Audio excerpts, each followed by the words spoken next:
All right, the committee will come to order.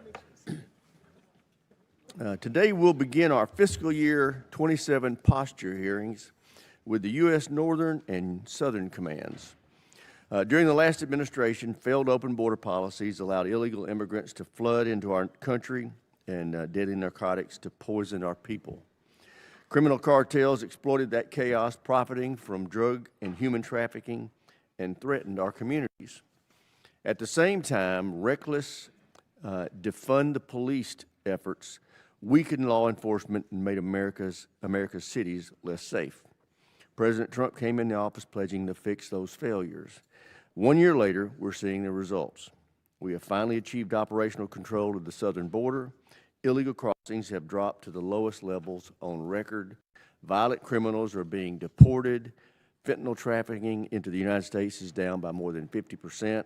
Overdose deaths are declining nationwide, and crime rates have plummeted, especially in cities where the National Guard is supporting local law enforcement. But defending the homeland does not stop at our borders. It also requires confronting threats at their source. The President's made it clear that narco-terrorists, and hostile foreign powers will find no sanctuary or foothold anywhere in our hemisphere. Operation Southern Spear is dismantling cartel networks before their drugs cross our borders. Maritime narcotics trafficking has been substantially reduced. The historic mission that brought Nicolas Maduro to justice demonstrated that we will not tolerate threats in our backyard. Nor will regimes aligned with Beijing, Moscow, or Tehran be allowed to undermine U.S. interests just beyond our border. But the United States cannot confront these threats in the Western Hemisphere alone. That's why I commend the administration for establishing the America's Counter-Cartel Coalition. This coalition of 17 countries will leverage capabilities to combat the cartels that profit from drug trafficking and illegal immigration. I look forward to hearing from General Donovan about how we are working with these regional partners to build their capacity to secure their borders and take the fight to the cartels. These partnerships also play a critical role in countering China's growing influence. For decades, Beijing expanded its presence across the region by embedding itself in ports, telecommunications networks, critical minerals processing, and other strategic infrastructure. These investments are not benign. They are part of a deliberate strategy to expand Beijing's influence in our hemisphere and undermine U.S. security. That is why this administration has acted decisively to push back. Successes like denying Chinese control of the Panama Canal demonstrate the results of that leadership. China's ambitions extend well beyond Latin America, reaching toward our northern approaches in the Arctic, where Russia is also testing our defenses. In the past 2 years, we've seen Russian and Chinese bombers and warships operating jointly near Alaska. This is a significant demonstration of military cooperation between our two most capable adversaries right off our shores. Moreover, the growing missile capabilities of our adversaries make the President's Golden Dome initiative essential to defending the homeland. I look forward to hearing from General Guillot on his efforts to secure our borders and improve our homeland defense. I want to thank our witnesses for being here today. I look forward to your testimony. With that, I yield to my friend, the ranking member, for any opening statement he may have. Thank you, Mr. Chairman. I thank our witnesses for being here today to kick off our posture hearing season. I think the chairman laid out, the challenges and the connections between both Southcom and Northcom. It's one of the things we're most interested in hearing about is that overall fight against drug traffickers and human traffickers is going right now. What are the challenges? What are the plans going forward? And certainly down in Southcom, attention has shifted. Obviously, major war in the Middle East right now, but the boat strikes continue. The Venezuelan government is still an issue in terms of, their stability, how they're contributing to the region. This committee could really use an update on what's going on with that. What's the plan going forward? And specifically, what results are we seeing in terms of the drug trafficking issue? Drugs are still a major problem in the U.S. The drug cartels are still a major problem. Where does that fight go? And then it connects, obviously, Southcom and Northcom with what's gone on in Mexico, assassination of the the killing of the drug cartel leader and then the violence that followed that. Really want to get an assessment from both of you, all three of you actually, on where that fight is going, what you think the most crucial steps are going forward. And to the chairman's point about the coalition that's trying to be pulled together, I think that's absolutely a crucial part of this. We can't just come in and bend all of those countries to our will. We need to work in cooperation. I've always felt that the Plan Colombia model from over 20 years ago was a pretty good model of how to do that, how to partner and work with nations down there to try to combat a problem that affects them as well as us. But we need more details on where that campaign is going as we move forward. In NORTHCOM, there's been a massive increase in the use of the Department of Defense for border security. Would like an update on that in terms of troops committed to it, what their roles and missions are. I had a good conversation with General Guillot yesterday, laid out some of that. I think that would be really important to have a discussion about where we see that going. And then other parts of that, one, as the chairman alluded to, Golden Dome. Where is that headed? We still don't have much in the way of detail on that. Now, Golden Dome contains a whole lot of very important technologies that we're going to work on one way or another, whether it's domestically to prepare us for whatever contingencies we might have overseas. Counter-drone, counter-missile technology is crucial. We want to make sure that money's being spent intelligently. I still worry that this mythical vision that somehow we're going to block every single thing that could possibly come into the U.S. from a missile or drone capability could lead to some very big mistakes in terms of what we spend money on. We need a defensive capability. We also need to be mindful of the fact that no matter what it is, it's not going to be perfect. And we see that in the Middle East now. Israel has an incredibly effective counter-drone, counter-missile system. They have a much smaller area to worry about. And still, in a conflict with Iran, some missiles do get through. How does that factor into our strategic planning as we move forward? I'll close with three sort of problems, concerns. One is the use of the Department of Defense domestically. That has calmed down recently as we've shifted focus, as I said, to Iran. But the use of active duty troops in Los Angeles, the use of guard units in Chicago and Portland and other cities is deeply troubling to me and many members of this committee. The role that our military plays in domestic law enforcement should be pretty close to nothing. So we're worried about where that's going, so curious to hear what the plans are in terms of using those domestic forces. And then we have the counter-drone problem that we saw show up down in El Paso. It is just not good for the FAA to shut down a major domestic airport. They said they were going to shut it down for 10 days, which caused all kinds of problems. Turns out just to be closer to 10 hours. But the lack of coordination and communication between DOD, CBP, and FAA, to throw a bunch of initials at you, is a major problem. Yes, we need to be able to defend against the drone threat. We in the NDAA last year passed a significant piece of legislation to try and address that. But that has to be coordinated with protecting domestic air travel. We can't be taking random shots at what we think are drones and wind up disrupting domestic air travel. So I really want to know what's happening in terms of getting that straight and making sure that something like El Paso does not happen again. And the last point, what is all of this costing? This is a major, major concern for me. The president plans to submit a $1.5 trillion defense budget. That is a 50% increase in the defense budget at a time that we have a $38 trillion debt and at a time when just last year we cut taxes by some $4 trillion. Reducing revenue, massively increasing spending when we already had a debt and a deficit doesn't seem like a recipe for a very, very strong country going forward. So we need to figure that out. But specifically, we'd like to know what is it costing to do the boat strikes in Latin America? What is it costing for the massive increases in the use of our military on Border Patrol? And we still have not gotten clear numbers on that from the department. We'd like to get an update and get those specifics. With that, I look forward to the testimony of our witnesses, and I yield back. Thank you, Mr. Chairman. I thank the ranking member. First, a couple of housekeeping announcements. In consultation with the ranking member, we will be conducting our questioning today in a reverse seniority order. So for the staff back in their office, if your member sits on the front row of the dais, you might want to have them get in here. And after completion of the public portion of this hearing, we'll immediately reconvene upstairs for the classified portion. And now I'd like to introduce our witnesses. We have first Mr. Joseph Humeyer, who is performing the duties of Assistant Secretary of Defense for Homeland Defense in the Americas Security Affairs. We have General Greg Gio is the commander of U.S. Northern Command in NORAD, and General Francis Donovan is the commander of U.S. Southern Command. Thank you for being here. Mr. Humeyer, we'll start with you. You're recognized.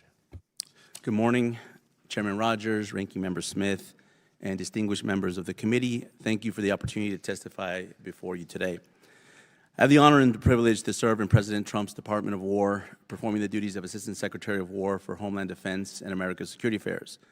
So I want to begin by taking a moment to thank our men and women in uniform, particularly those that serve in critical missions related to homeland and hemispheric defense, especially the National Guard service members that are helping protect America's cities and the military members securing our southern border, as well as the Marine, sailors, and special operations units that are part of Operation Southern Spear and Operation Absolute Resolve, military members like Chief Warrant Officer 5 Eric Slover, and others from Joint Special Operations Command that, through their actions in Venezuela, exemplify the extraordinary bravery of our warfighters and the unmatched capability of the American military.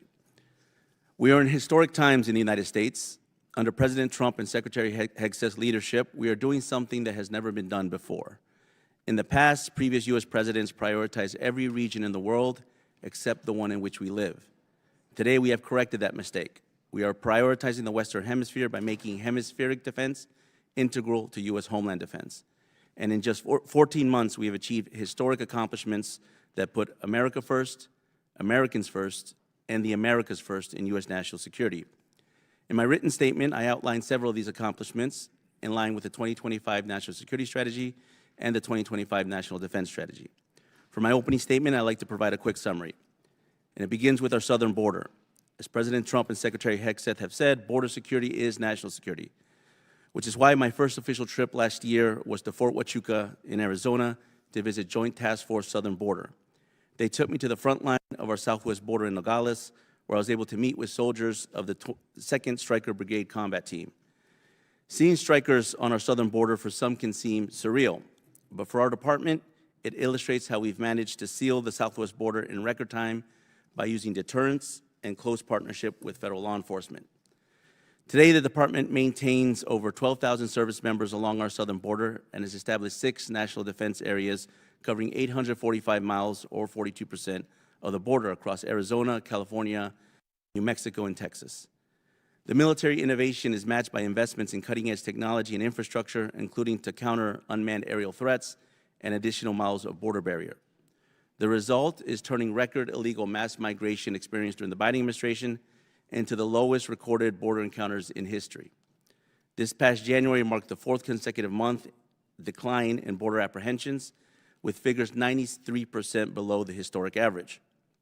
As we sealed our southern border and repelled illegal criminal aliens and others, we began to focus beyond the border. For the first time in history, the department is going on offense against designated terrorist organizations and other major cartels in our hemisphere. Operation Southern Spear is restoring deterrence against narco-terrorism threats in the Americas.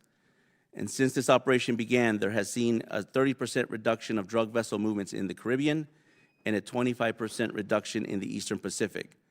Combined border flows of fentanyl, which is a weapon of mass destruction, has dropped by 56% and cocaine flows by 20%. That means there are less Americans dying from deadly drugs that have been poisoning our communities and our children for years. In fact, overall, inside the United States, we've seen a 20% decline in U.S. drug overdoses in the last year. The point is very simple. The point is Operation Southern Spear is saving American lives, and this is just the beginning. Earlier this month, as both the ranking member and the chairman have indicated, U.S. Southern Command hosted, along with Secretary Hegseth, ministers from 17 countries in Latin America and Caribbean to form the America's Counter-Cartel Coalition, a coalition aimed at rooting out narco-terrorism threats through partner-led, deterrence-focused operations. That same week, Ecuador became the first country to conduct joint land strikes in Latin America against cartel infrastructure, bringing collective hard power against cartels and increasing burden sharing. Happy to announce as well, as Chile has now become the 18th member of that coalition since last week. Our plan is to continue to transition to partner-led deterrence-focused operations against narco-terrorist networks that threaten the U.S. homeland, while enhancing our posture to secure immediate security perimeter and key terrain. From Alaska to Greenland and the Arctic to the Gulf of America and the Panama Canal and surrounding countries, the Department is implementing what the NSS has described as the Trump corollary to the Monroe Doctrine, both to defend America's immediate security perimeter and to deny adversaries access to key terrain across the Western Hemisphere. None of this would be possible without the unparalleled efforts of U.S. Northern Command and U.S. Southern Command. Both General Guillot and General Donovan have shown extraordinary leadership in adapting their commands to these priority missions. So I'd like to conclude by thanking them, and together we stand ready to support our warfighters, defend our nation, and secure our neighborhood. Thank you, Chairman, Ranking Member, and members of the committee. I look forward to the conversation. Thank you, Mr. Humeyer. General Guillot, you're recognized. Thank you, Chairman Rogers, Ranking Member Smith, and the distinguished members of this committee, and good morning. Thank you for the opportunity to appear today along with my teammates here on my right and left, and to represent the dedicated and disciplined men and women of the United States Northern Command and the North American Aerospace Defense Command. NORAD and U.S. NORTHCOM are distinct commands fundamentally committed to the defense of the homeland. As strategic environment has grown more complex, NORAD and NORTHCOM have responded by transforming both commands, having taken on new missions and rapidly implementing innovative approaches to safeguard North America. That active approach can be seen through the command's 24/7 campaign to deter adversaries and defend against all threats in all domains. From intercepting long-range bombers off the coasts of Alaska and Canada, tracking advanced maritime platforms in the approaches to North America, or standing ready to defend against long-range missile attacks, NORAD and NORTHCOM remain vigilant, capable, and committed. That commitment is apparent by the operational units that have been activated over the past year. To secure the U.S. southern border, U.S. NORTHCOM established Joint Task Force Southern Border in March of 2025. Over the past year, JTF-SB has supported Customs and Border Protection partners with unique military capabilities in all domains that have helped reduce illegal border activities to historic lows. To more effectively combat the criminal cartels responsible for the deaths of over 100,000 Americans every year, NORTHCOM established Joint Interagency Task Force Counter-Cartel, a whole-of-government enterprise dedicated to fusing intelligence used to help dismantle cartel networks. And to accelerate our integrated air and missile defense capabilities, U.S. NORTHCOM stood up Joint Task Force Gold to serve as the operational arm for the future layered defense system provided by Golden Dome for America. To address the challenge to safety and security posed by unmanned aircraft systems, or UASs, U.S. NORTHCOM is designated as the department's synchronizer for counter small UAS activities in the continental U.S. and Alaska. U.S. NORTHCOM has developed a rapidly deployable counter small UAS flyaway kit to defend critical installations and employ innovative technologies to protect U.S. personnel, including along the border. And through exercises like Falcon Peak, we are also accelerating the development of new counter small UAS technologies in partnership with JIATA 401 and industry. Assuring our ability to operate in the high north is a strategic necessity. With the inclusion of Greenland into the U.S. NORTHCOM area of responsibility, we are executing seamless defensive operations across North American Arctic in close cooperation with allies and partners. Through exercises like Arctic Edge and NORAD's Operation Noble Defender, we are enhancing our joint and allied interoperability, stressing our forces in harsh conditions, and ensuring that we are ready to defend the high north anytime under all conditions. NORAD and U.S. NORTHCOM continue to pursue critical investments in modernized domain awareness systems and defensive capabilities to meet the challenges of tomorrow.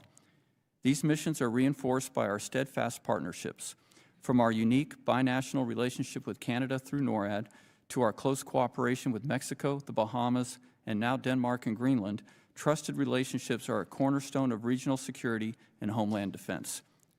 Domestically, U.S. NORTHCOM's mission to provide defense support of civil authorities remains a critical responsibility, and we stand ready to support lead federal agencies during natural disasters and key events, including America 250 celebrations and World Cup 2026, co-hosted by Canada, Mexico, and the United States.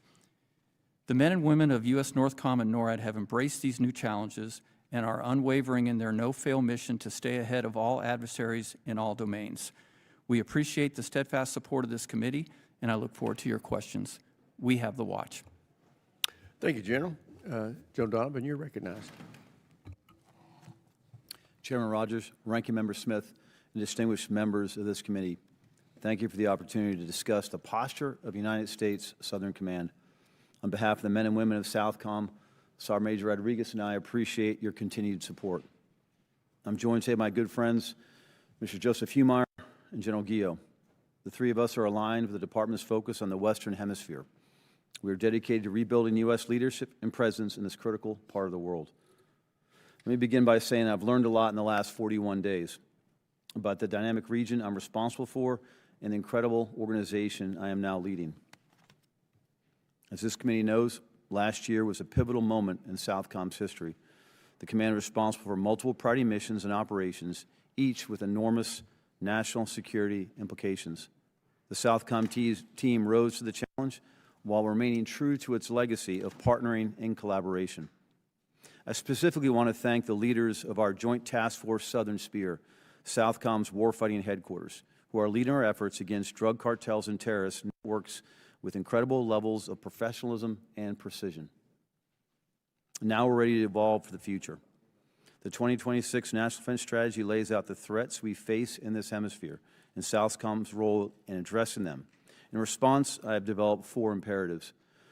First, Southcom strengthens hemispheric command and control by redesigning and building the Southcom headquarters for strategic-level operations at range, speed, and scale. Second, Southcom imposes total systemic friction on drug cartels and terrorist networks. This requires a hemispheric-wide approach led by Southcom and Northcom to help our partners degrade these organizations and reduce the threat they pose to our partners and our own nation. Third, Southcom develops and fields cost-effective, modernized forces tailored for the mission in this hemisphere. These forces fully maximize operational maneuver, autonomous systems, and human-machine teaming to greatly increase lethality, all-domain awareness, and data sharing for U.S. and partner forces. And finally, Southcom denies adversary footholds and undue influence in this hemisphere. That includes their ability to position forces or other capabilities that threaten our homeland or regional partners and challenge our access to key terrain like the Panama Canal and its approaches. These imperatives in the dynamic security environment we operate in will require the right structures, authorities, and forces to keep pace with mission needs. Southcom is moving out with speed and urgency and stands ready to work with Congress to defend our homeland and our hemisphere. I thank this committee for their unyielding support to U.S. Southern Command and look forward to our discussions this morning. Thank you very much. Thank you, General. I recognize myself first for questions. Many have heard me complain from up here that both AFRICOM and Southcom have historically been under-resourced and overlooked. And with President Trump, when it comes to Southern Command, that has changed. He has renewed the Department's strategic focus on your area of responsibility. Given this refocus, what is your strategy for Southcom and its way forward with regard to resourcing and capabilities? Chairman, thank you. As I look at, in the past 41 days, I look at the capability of the headquarters I just mentioned, that we have to build the headquarters to actually operate 24/7 across our region. We have, it's the foundation, I consider it a two-layered cake. The foundation, the base foundation, security cooperation is pretty solid. But I also found that we have some authorities and some really personnel increases we need to ensure that we can actually execute that key mission of partnering across the nation.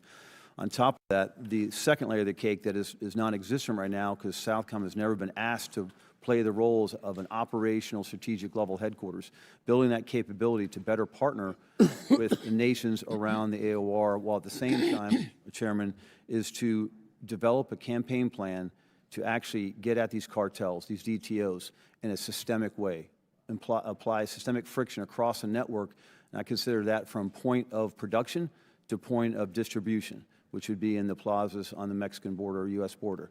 And that's the approach we have moving forward. When do you think that plan will be finalized? Right now, Mr. Chairman, we're going to build off of what is currently in place, Operation Southern Spear, and evolve that plan. We're in the planning process now. I've given the initial commander's guidance, and we expect in this next 30 days, we'll have the framework of that plan in place. Well, the department has engaged and thwarted the cartels seeking to traffic deadly drugs in the U.S. How have they adapted to that new approach by the United States, or have they? Chairman, I wouldn't provide exact percentages right now. In this time I've watched our forces engage both from partnership and security cooperation and capability building all the way to kinetic operations. My initial assessment is I believe the enemy is adapting, because enemies adapt to pressure. And with our goal of putting, again, friction across this entire network, we are seeing some changes, whether that's additional flows further to the west into the Pacific, or more air traffic, or more in shipping containers as far as illicit drugs moving north. I can't give you percentages, but we know the enemy is adapting to our actions. Are you adapting to those new Yes, Chairman. approaches? Mr. Humeyer, I'm very encouraged by the formation of this Americans Counter-Cartel Coalition. But what specifically are we looking for from those partner countries? Is it intelligence sharing, partner-led operation? What are you looking for from those partners? And what are they looking for from us? Yeah, Chairman, I believe it's a little bit of all of the above. Fundamentally, I've been able to visit about 16 countries in the last year in the Western Hemisphere, the majority of that in Latin America and the Caribbean. And the number one response I get from all our partners is, why did it take you so long? So they're looking primarily at capacity building. They have capacity building on border security, on domain awareness, on ISR, intelligence, surveillance, reconnaissance. So there's a lot of areas that we can help our partners. But fundamentally, what we're looking for them is a serious commitment to use not just interdiction, but also use deterrence to go after the cartels that are in their sovereign territories. This is going a little bit to what General Donovan is saying. You know, on the successes of OSS, a lot of them have been inspired by the bold action by this administration to go after the cartel, combining deterrence with interdiction. We still do historic records of interdiction, but deterrence sends a stronger signal. So if you look at the drug flows that are going from south to north, it's like a 4-lane highway. So OSS focused on looking at the eastern lane in the Eastern Caribbean and the western lane in the Eastern Pacific. We're looking at our partners to do more on the Central Caribbean and the Western Caribbean, as well as on land. So when it comes to land-based strikes, Ecuador, I think, has set the pace, where they, with their permission, with the permission of their government, we've been able to help Ecuador become much more aggressive at going after their cartel threats, providing them capabilities that they otherwise would not have. Do you get the impression that any of them are concerned about us intruding on their sovereignty as a part of this process? Members of the coalition specifically signed a joint security declaration mentioning that they want this support, and most of them all are looking for this. They have the threat of transnational organized crime is a threat that's permeated all countries in the Western Hemisphere for decades. So all of them have been looking to go after this. Some of them have limited capabilities. Some of them don't even really have a military, and they're looking to use the United States military to augment them. And that also includes non-kinetic effects on cyber, information operations, and others. Okay, my time's expired. Chair recognizes the ranking member.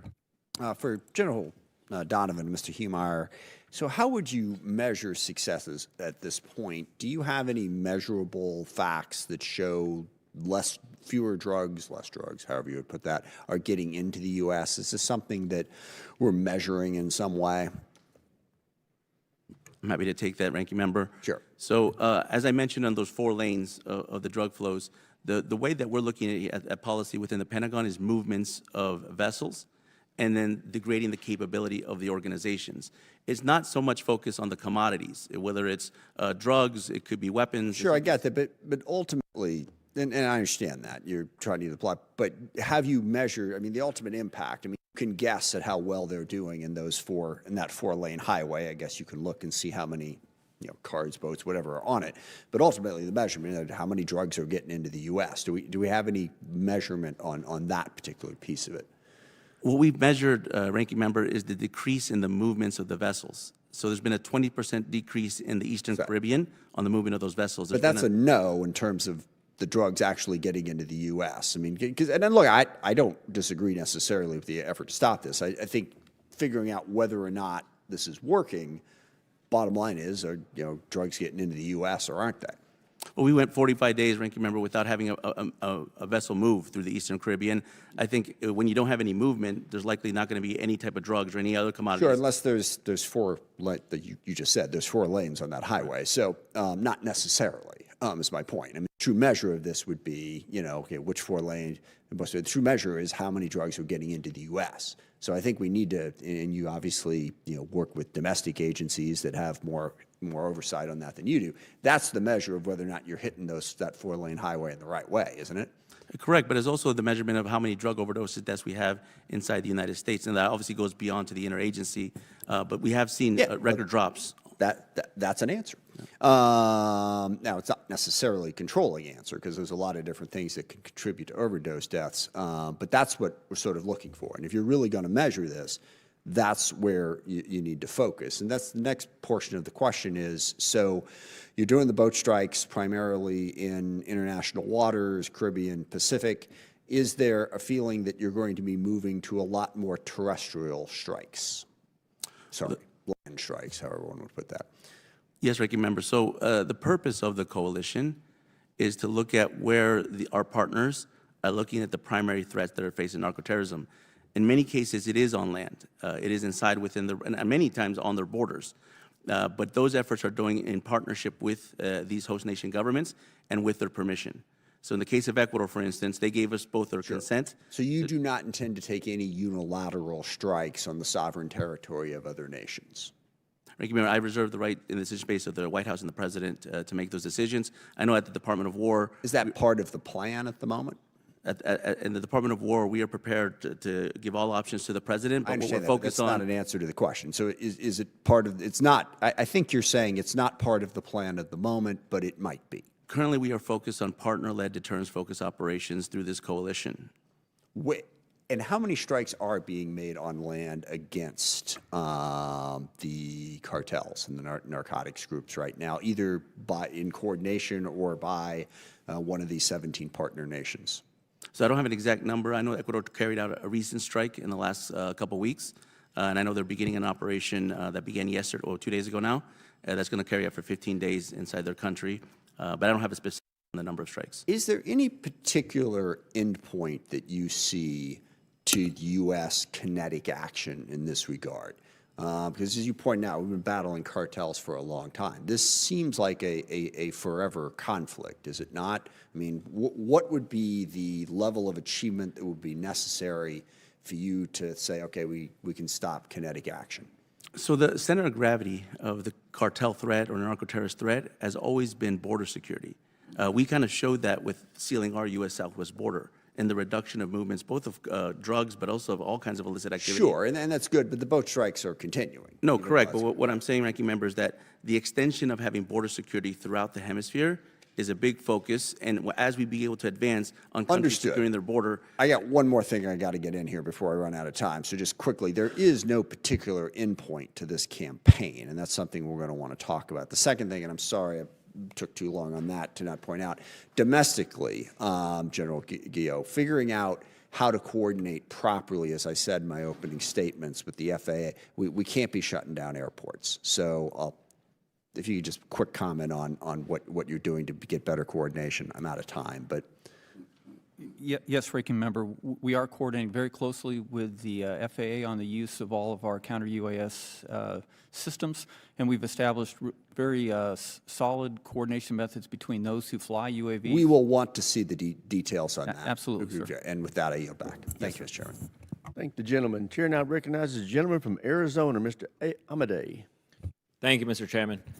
For the first time in recent memory, we have a president who understands our national security starts with securing America's borders and defending our own backyard. It made zero sense to be waging endless wars on the other side of the globe while the narco-terrorists and the cartels push their poison freely into our country. In just 1 year, we lost more Americans to fentanyl than during the entire Vietnam, Iraq, and Afghanistan wars combined. Nothing is more important than having control of our borders and making sure our neighbors aren't bringing hostile foreign influence to our doorstep. Now, Arizona is leading the America First fight on the border. We're home to the Joint Task Force Southern Border Headquarters at Fort Huachuca. The Department of War's Joint Interagency Task Force is taking on the cartels out of Tucson, and our 162nd Fighter Wing pilots deliver 24/7 air dominance across the Southwest. And now, on behalf of Arizona, thank you all for helping secure our borders and making sure America is safe again. Now, General Guillot, I understand how is Northcom harnessing Arizona's cutting-edge autonomous sensors and AI-driven surveillance at our southern border to give our warfighters the edge they need? Congressman, first I'd like to acknowledge the great contributions of Arizona, and not because I'm an Arizonan, but as you mentioned, the 162nd, I've flown with them a couple times, outstanding air defense of the United States, and all the other units, JIATF, counter cartel, and the work that they're doing to fuse intelligence that can counter the cartels, and then JTF Southern Border running the full 1,954 miles of the border in the SEAL part of the seal and repel order that we have.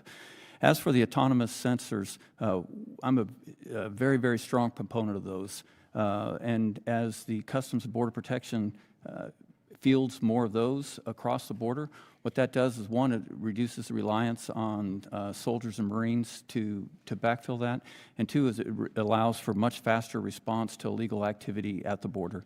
So as CBP is able to put more and more of those into place, it'll be integrated into the systems that we've moved down to the southern border as part of JTF-SB to complete and hold that seal. Very good. And thank you again for helping secure our border, General, because, you know, my district is actually probably one of the most important districts in terms of the cutting edge of AI, right? We have TSMC, we have all the semiconductors, and under the Biden administration, we had tens of thousands of Chinese nationals cross our southern border. And now that it's sealed, thanks to the U.S. military's help, we're no longer going to have that type of influence be exploited. And General, you testified that hundreds of drones are invading the airspace of our most sensitive military bases. I know we have many military bases at our southern border, like Fort Huachuca. Now, what additional resources or authorities do you need from us to fully secure the southern border against drones, tunnels, and other threats, and especially our airspace on our bases? Congressman, you'll hear something from me you probably rarely hear, but last year we asked for 4 counter-UAS authorities, and all 4 have been granted over the past year. So we do not lack any authorities now. We just need to work with industry to field the systems at all the bases, such as at Davis-Monthan, to ensure that all of the bases have the systems they need to counter the drones. And we've worked very closely with Davis-Monthan. In fact, did a validation exercise over this past year on how Northcom can come in with a flyaway kit on a moment's notice to help them seal. And this was in an exercise, but we stand ready to do that at any time. Very good. Thank you. Now, Mr. Humeyer, I applaud your success in capturing Maduro, but a potential power vacuum might be open for our enemies. Now, how are you making sure enemies don't just buy or bully their way back into the region? And how do you see the threats by China and Russia towards regional oil and gas and strategic minerals, ports, and tech going? Yes, thank you, Congressman, for the question. Venezuela is an ongoing effort. It's an effort that's going to require persistent engagement, and what we're doing is we're trying to level that engagement across the interagency, frankly. But within the Department of War, we're focused on the first phase of the 3-phase plans that Secretary Rubio has outlined: stabilization, recovery, and transition. So the Department of War has focusing on the stabilization aspect of that plan, and that stabilization aspect requires us to have persistent engagement with the Venezuelan government and the Venezuelan armed forces. We have that engagement. Both General Donovan and I have been able to visit Venezuela in recent weeks, and we've had discussions with the Venezuelan government. And as of today, they are continuing to comply with a lot of the security guarantees that we've been asking for, both for our personnel or our embassy on the ground, as well as any kind of presence of any threats, external and internal, to the country and stability of Venezuela. Thank you. The gentleman's time's expired. Chair now recognizes Dr. Conaway. Thank you, Mr. Chairman.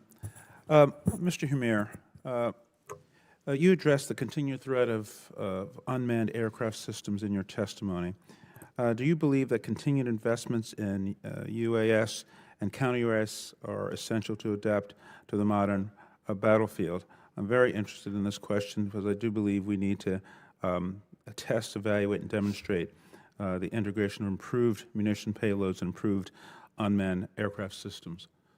Absolutely, Congressman. I strongly believe that counter-UAS is going to be not just the next frontier, it's the current frontier of the battlefield. We're seeing that as far afield as in places like Ukraine and the Middle East, but obviously we're also seeing that on our southern border, as General Guillo has attested to. And I could say that in the Pentagon, at the policy office, we've been able to streamline the coordination process on counter-UAS authorities, statutory authorities from 130I, to reduce that time frame for 80%. We have more to go, but we want to make it fast so that the battlefield commanders have all the authorities they need to engage the threat. Thank you. And sticking with you, Mr. Humir, recent events and actions of the administration are of great concern. In particular, I'm extremely worried about the cost of numerous military operations that the President has directed across multiple theaters. I'm concerned, of course, about the human cost. The most recent military operation in the Middle East has led to the tragic loss of 13 service members in that theater. These operations also have a significant cost in dollars to taxpayers and in terms of the wear and tear on our equipment and future readiness. The administration's national defense strategy explicitly states that we need to be clear-eyed about the threats we faced as well as resources available to confront them. But in order to do so, this committee needs to know the total costs of these operations. So, what is the total cost of these operations, specifically the Operation Southern Spear and Absolute Resolve in dollars and in wear and tear on our equipment? Congressman, I'm happy to take questions regarding costs back to the Office of the Comptroller to get you specific answers on the financial costs. Operation Southern Spear is ongoing, so that the costs are going to continue to develop as we engage in that. But one of the purposes of the America's Counter-Cartel Coalition is to share that burden with our partners that are collectively have a responsibility for hemispheric defense. So happy to take that question back to the Comptroller.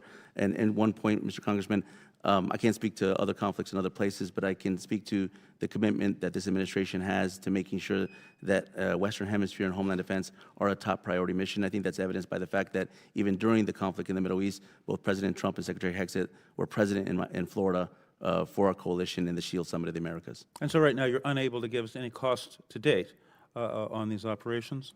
No, I could take it back and talk to the Comptroller. Moving on. In January, after Operation Absolute Resolve, the President Trump stated that he would run, or the United States rather, well, he would run Venezuela. And yesterday, President Trump stated in reference to the current situation in Cuba, and I quote him, "I think I can do anything I want with it," pertaining to Cuba. Mr. Humir, I assume you've read the National Defense Strategy. Correct. Here's a quote from Secretary Hexet's introduction regarding the National Defense Strategy. "No longer will the Department be distracted by interventionism, endless wars, regime change, and nation building." Given that statement and your understanding of the National Defense Strategy, I assume you remember reading this line, I would have to say that the President of the United States seems to think that he can do what he wants, not with one, but two, or maybe more countries that fall directly under the very definition of regime change and intervention. In fact, it seems that this administration is, that used to be America First, it now seems we're rapidly engaging in conflicts around the world with little or no strategy. Can you comment on that? Congressman, the fundamental pillar of both the NDS LOE-1, which is Homeland and Hemispheric Defense, is centered around providing collective security around the United States security perimeter. This is very far different from any other endless wars or forever wars that happen in the Middle East or any other theater that's far away from home. There's a responsibility that I think I'd say the top responsibility that the American president has is to protect the homeland and to protect American citizens. That begins not just at the border, but it begins around the borders. And so but the president said, I'm sorry, but we're at war with these drug cartels. I mean, he's used this term, and that it's a threat to the homeland. And of course, the issue with drugs has been going on for decades. And so it sounds to me like that represents an endless engagement and according to his own definition, sort of an endless war in dealing with the situation in South America and these threats as the president has defined them. The gentleman's time has expired. Chair now recognizes the gentleman from Chairman. Kansas, Mr. Schmidt. Thank you, Mr. Chairman. I want to thank our witnesses for being here today. We're grateful for the opportunity to engage with you. I'd like to have a conversation with General Guillot on some homeland security matters. And we love and are grateful for all of our fighting men and women around the world. We love them all, but perhaps we are particularly grateful to you and those under your command for keeping our homeland safe. It is perhaps the most fundamental mission that our military has. Our mission here is to make sure you have all of the tools that you need in order to accomplish that mission without fail each and every time. I represent a number of folks whose mission is to provide fuel to those who give us air superiority wherever we operate. And often we think of the tanker fleet in terms of our ability to project power around the world. But I'd like to get your thoughts on several things related to the tankers and their importance and where we might do a better job of providing you what you need in terms of the Homeland Security mission. Thank you, Congressman, for acknowledging the great role of the tankers.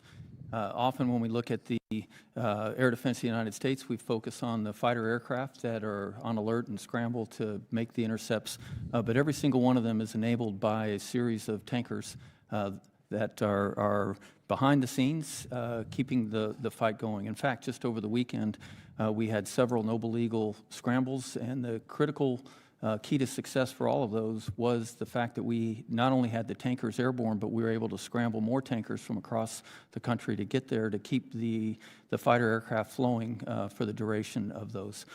What I think that we could do is continue to modernize. You know, obviously we're relying on KC-135s primarily for NORAD.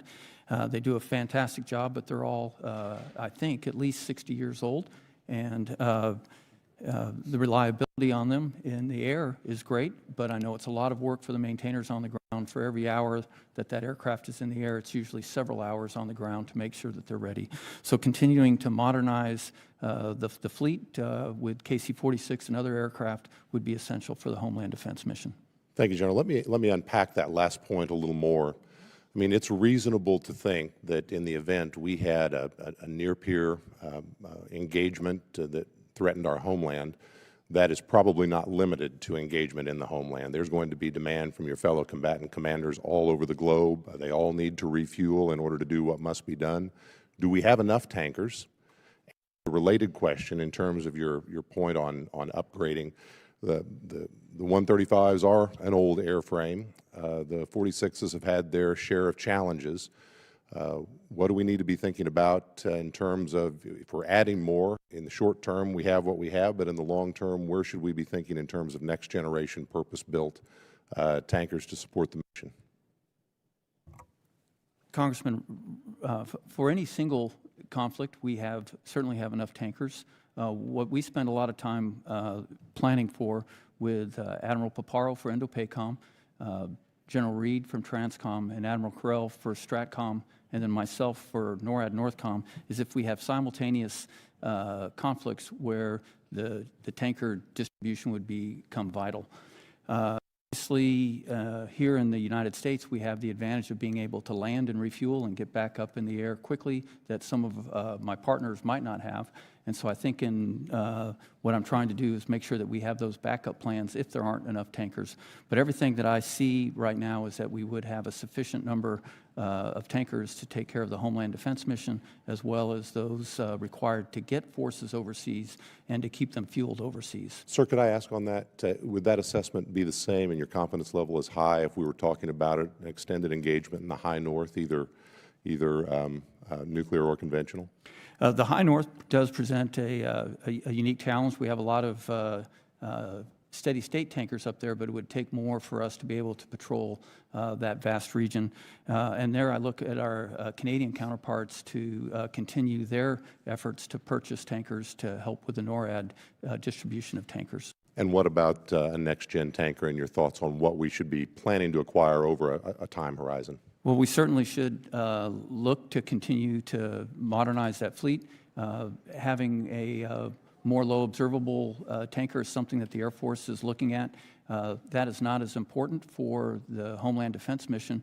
So I think if we get those new tankers, that they should push forward to the overseas fights with the advanced capabilities, because the tankers that we have now would be certainly sufficient for our role in the homeland. Gentleman's time's expired. Chair now recognizes the gentleman from Missouri, Mr. Bell. Thank you, Mr. Chair, Ranking Member. Quickly, one thing that I will take exception with is, Mr. Chair, you announced that you were reversing the order from junior to senior, and there are some in here that thought we were going first because we're important, but now they know. Um, and on a serious note, this committee is and should be one of the most bipartisan, if not the most bipartisan committees, because national security should be above partisan politics. And Mr. Humeyer, you mentioned that for the first time in history, there's an administration that is putting protection of this hemisphere as a priority. And in my opinion, whether you intended it or not, I think that is very disrespectful to the men and women who served this country, lost their lives paying the ultimate sacrifice. And it's okay to lift your guy, your administration, but there's no need to disrespect the sacrifices of those who came before. General Guillot, a lot of attention has been placed on Greenland. Already, the United States operates critical assets on the territory that support missile warning and space surveillance, and that presence exists because of decades of defense cooperation with Denmark and Greenland. Yet in recent months, we continue to hear deeply concerning and harmful rhetoric from the White House about the United States potentially taking control of Greenland, whether through acquisition or even potentially by force. Just the suggestion of invading a sovereign NATO ally has raised serious concerns amongst our partners. From a military standpoint, isn't it our strongest strategic advantage in the Arctic the fact that we already have trusted allies who allow the United States to operate critical defense infrastructure on their soil? Congressman, I have great appreciation and respect for the leadership of Greenland and also my counterpart in Denmark that allow us to operate out of Patuxent Air Base, which is, or Space Force Base, excuse me, that you just mentioned, as well as other locations throughout Greenland that not only give the space capability that you described, but we can also operate the fighter aircraft and the tanker aircraft that give us that first line of defense against any adversary that might approach us from the north. And Mr. Humeyer, I think I pronounced your name wrong. I apologize. Would you agree? Yes, I agree, Mr. Congressman. And just to say, I don't have a lot of time, so sure, I'm going to keep Mr. Congressman, just to say the point on Greenland, just the fact that we have the 1951 treaty has allowed us to give, through partnership with Denmark, capabilities to enhance and refurbish not just the Patuxent Space Base, but other locations that we used to have during World War II to harden that security. But those strategies, are those partnerships are one of our greatest strategic assets, if you will. Correct, Congressman. Okay. And my understanding is that those conversations let me are still turn. ongoing. I'm going to reclaim my time. Let me turn to another critical partner that this administration has repeatedly treated with hostility. The United States and Canada share one of the most integrated military partnerships in the world through NORAD, where two sovereign nations jointly defend the skies of North America. General Guillot, would you agree that the U.S.-Canada partnership is the cornerstone of continental defense and that maintaining that level of trust and coordination is essential as we modernize NORAD to address threats like cruise missiles, hypersonics, and unmanned systems?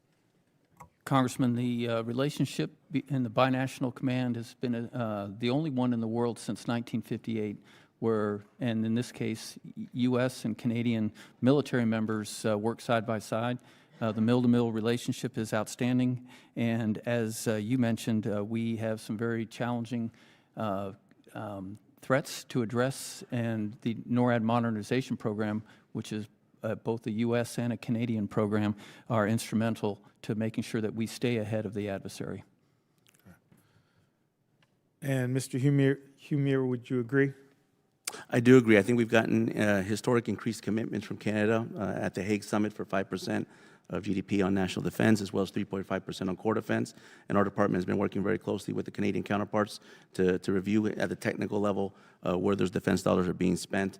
And Mr. Congressman, I'll just say to the broader question, and I appreciate that you saying that national security is a bipartisan issue. Absolutely, I agree 100%. Also being one of those individuals that have served in uniform for 8 years, I think that a lot of the issues that we're dealing with transcend politics. But I will say that having Gentleman's that Latin time's America, expired. Chair now recognizes the gentleman from Virginia, Mr. McGuire. Thank you, Mr. Chairman. And thank you to our witnesses for being here. Thank you for your service. You know, we have the best military in the world, and the whole world has been watching I've had former veterans I served with tell me they're just proud to be Americans, watching the professionalism with Operation Midnight Hammer, Operation Absolute Resolve, and Operation Epic Fury. Most of my time in the SEAL teams was in Southcom.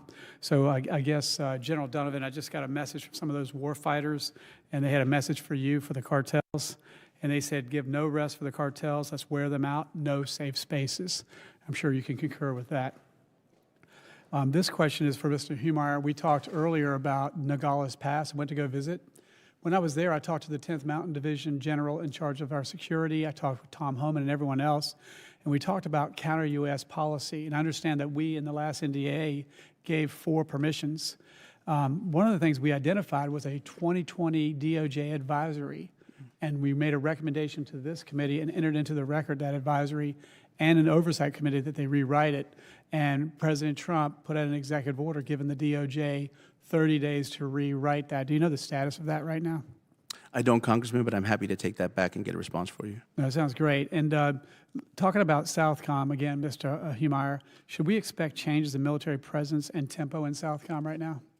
Well, I would defer to General Donovan on that, but I would say that we are looking to engage Southcom, and this is in reference to my previous response, in ways that we haven't. That theater has been neglected for many years. I've looked at Latin America for 20 years, and the level of engagement that we have today, and this is by testament to the partners, is unprecedented in recent history. I'm so glad President Trump puts a priority on protecting the homeland, and with the help of the military, we've secured our border in just a matter of weeks. Border crossings are down to pretty much 0. And of course, you guys are working really hard to secure and stop the cartels. General Donovan, given everything happening in the Middle East and the demands being placed on joint forces elsewhere, are you confident you will have the forces you need to successfully execute the theater campaign plan? Congressman, thank you. Right now, I believe we have the forces we need for the current Operation Southern Spear. As I mentioned in the opening comments, we're going to look at creating the right force structure tailored for the mission sets. And with your background, I think you'd be aware of what I'm thinking about, Congressman. Those light expeditionary forces that can maneuver very quickly through the operational space, specifically in the maritime domain, where the sea is maneuver space and Southcom is a maritime domain. So the right mix of land, air, and maritime surface assets to maneuver around that space and inject with partner operations throughout the region is where we're going to find our success. Yeah, General Donovan, I talked to the Commandant of the Marine Corps, and he said, I think 4 times, amphibious ships. And I think you would concur to the benefit of that. I think you just alluded to that. So we're seeing China expand its footprint through ports, space facilities, and other dual-use infrastructures across the hemisphere. General Donovan and Gillett, are NORTHCOM and SOUTHCOM working together to track and counter that influence? I'll start off with, we absolutely are. The chairman of the Joint Chiefs Staff has led a series of exercises called Elite Constellation, where we're looking at the PRC, the Chinese threat, throughout all the GCCs. And through the exercise series, we're able to come together with different options aligned. And in NORTHCOM and SOUTHCOM, how do we look at that threat more holistically, not just through that unified command plane boundary? So I believe these exercise series we're on are helping us look at this in a more holistic way. Congressman, I agree with General Donovan, and I would just add that the unified command plan that he mentioned puts lines on a map. And we, General Donovan and I know that the cartels do not adhere to those lines on a map, and so therefore he and I do not. Again, the last question for anyone who wants to answer is, what potential threat does Cuba pose in enabling our adversaries to have a foothold in the Western Hemisphere, and are recent developments changing that? Happy to take that, Congressman. Cuba historically has been one of the strongest intelligence adversaries that we've had in the United States. They not just have penetrated our government, they penetrated other governments, partner governments throughout Latin America and the Caribbean. And I think that's attested to the fact that when Operation Absolute Resolve was carried out, it was mainly Cuban military officials that were defending Nicolas Maduro inside Fort Tuna and Caracas and the compound. What you gentlemen are doing is very important. We're very supportive, and we'd like to know how we, especially as we work on the next NDAA, what can we do to help you better do your job to keep the homeland and American citizens and military personnel safe at home and abroad? Thank you. Gentleman's time's expired. Chair, I recognize the gentleman from Virginia, Mr. Vindman. Thank you, Chair. Thank you, Ranking Member. So in your testimony and the statements provided, there are a number of terms that have been mentioned. There's FTO, Foreign Terrorist Organization, DTO, Designated Terrorist Organization, narco-terrorists, narco-traffickers, transnational criminal organizations. And so this is complicated even for somebody like myself that spent 25 years in the Army and a JAG Corps advisor. What criteria does Southcom use to determine when a criminal organization or vessel qualifies as a terrorist rather than a law enforcement target? And how do you ensure that this expanding definition does not blur the lines between military operations and traditional counter-narcotics policing? Congressman, thank you for that, and I appreciate you highlighting the number of definitions. This is 41 days, and I have my cheat sheet because I'm learning the definitions, and specifically my authorities as a combatant commander. I can designate OTOs, and we have designated a number of the other terrorist organizations inside the Southcom area of responsibility. And once they're designated as OTOs, I have the ability to use what we call the CT, the Counterterrorism XORD, to apply different authorities and different capabilities against those threats. So that's where it starts for me as a combatant commander, is OTOs. So you have the authority to designate terrorist organizations has been delegated down to you from the SecDef? Per our current XORD delegated by the chairman of the Joint Chiefs of Staff, the CT XORD, I go through a process, and the process includes submitting that request up for approval all the way to SecWar and above, and then back down if I choose to designate them OTOs. Okay, gotcha. Please proceed.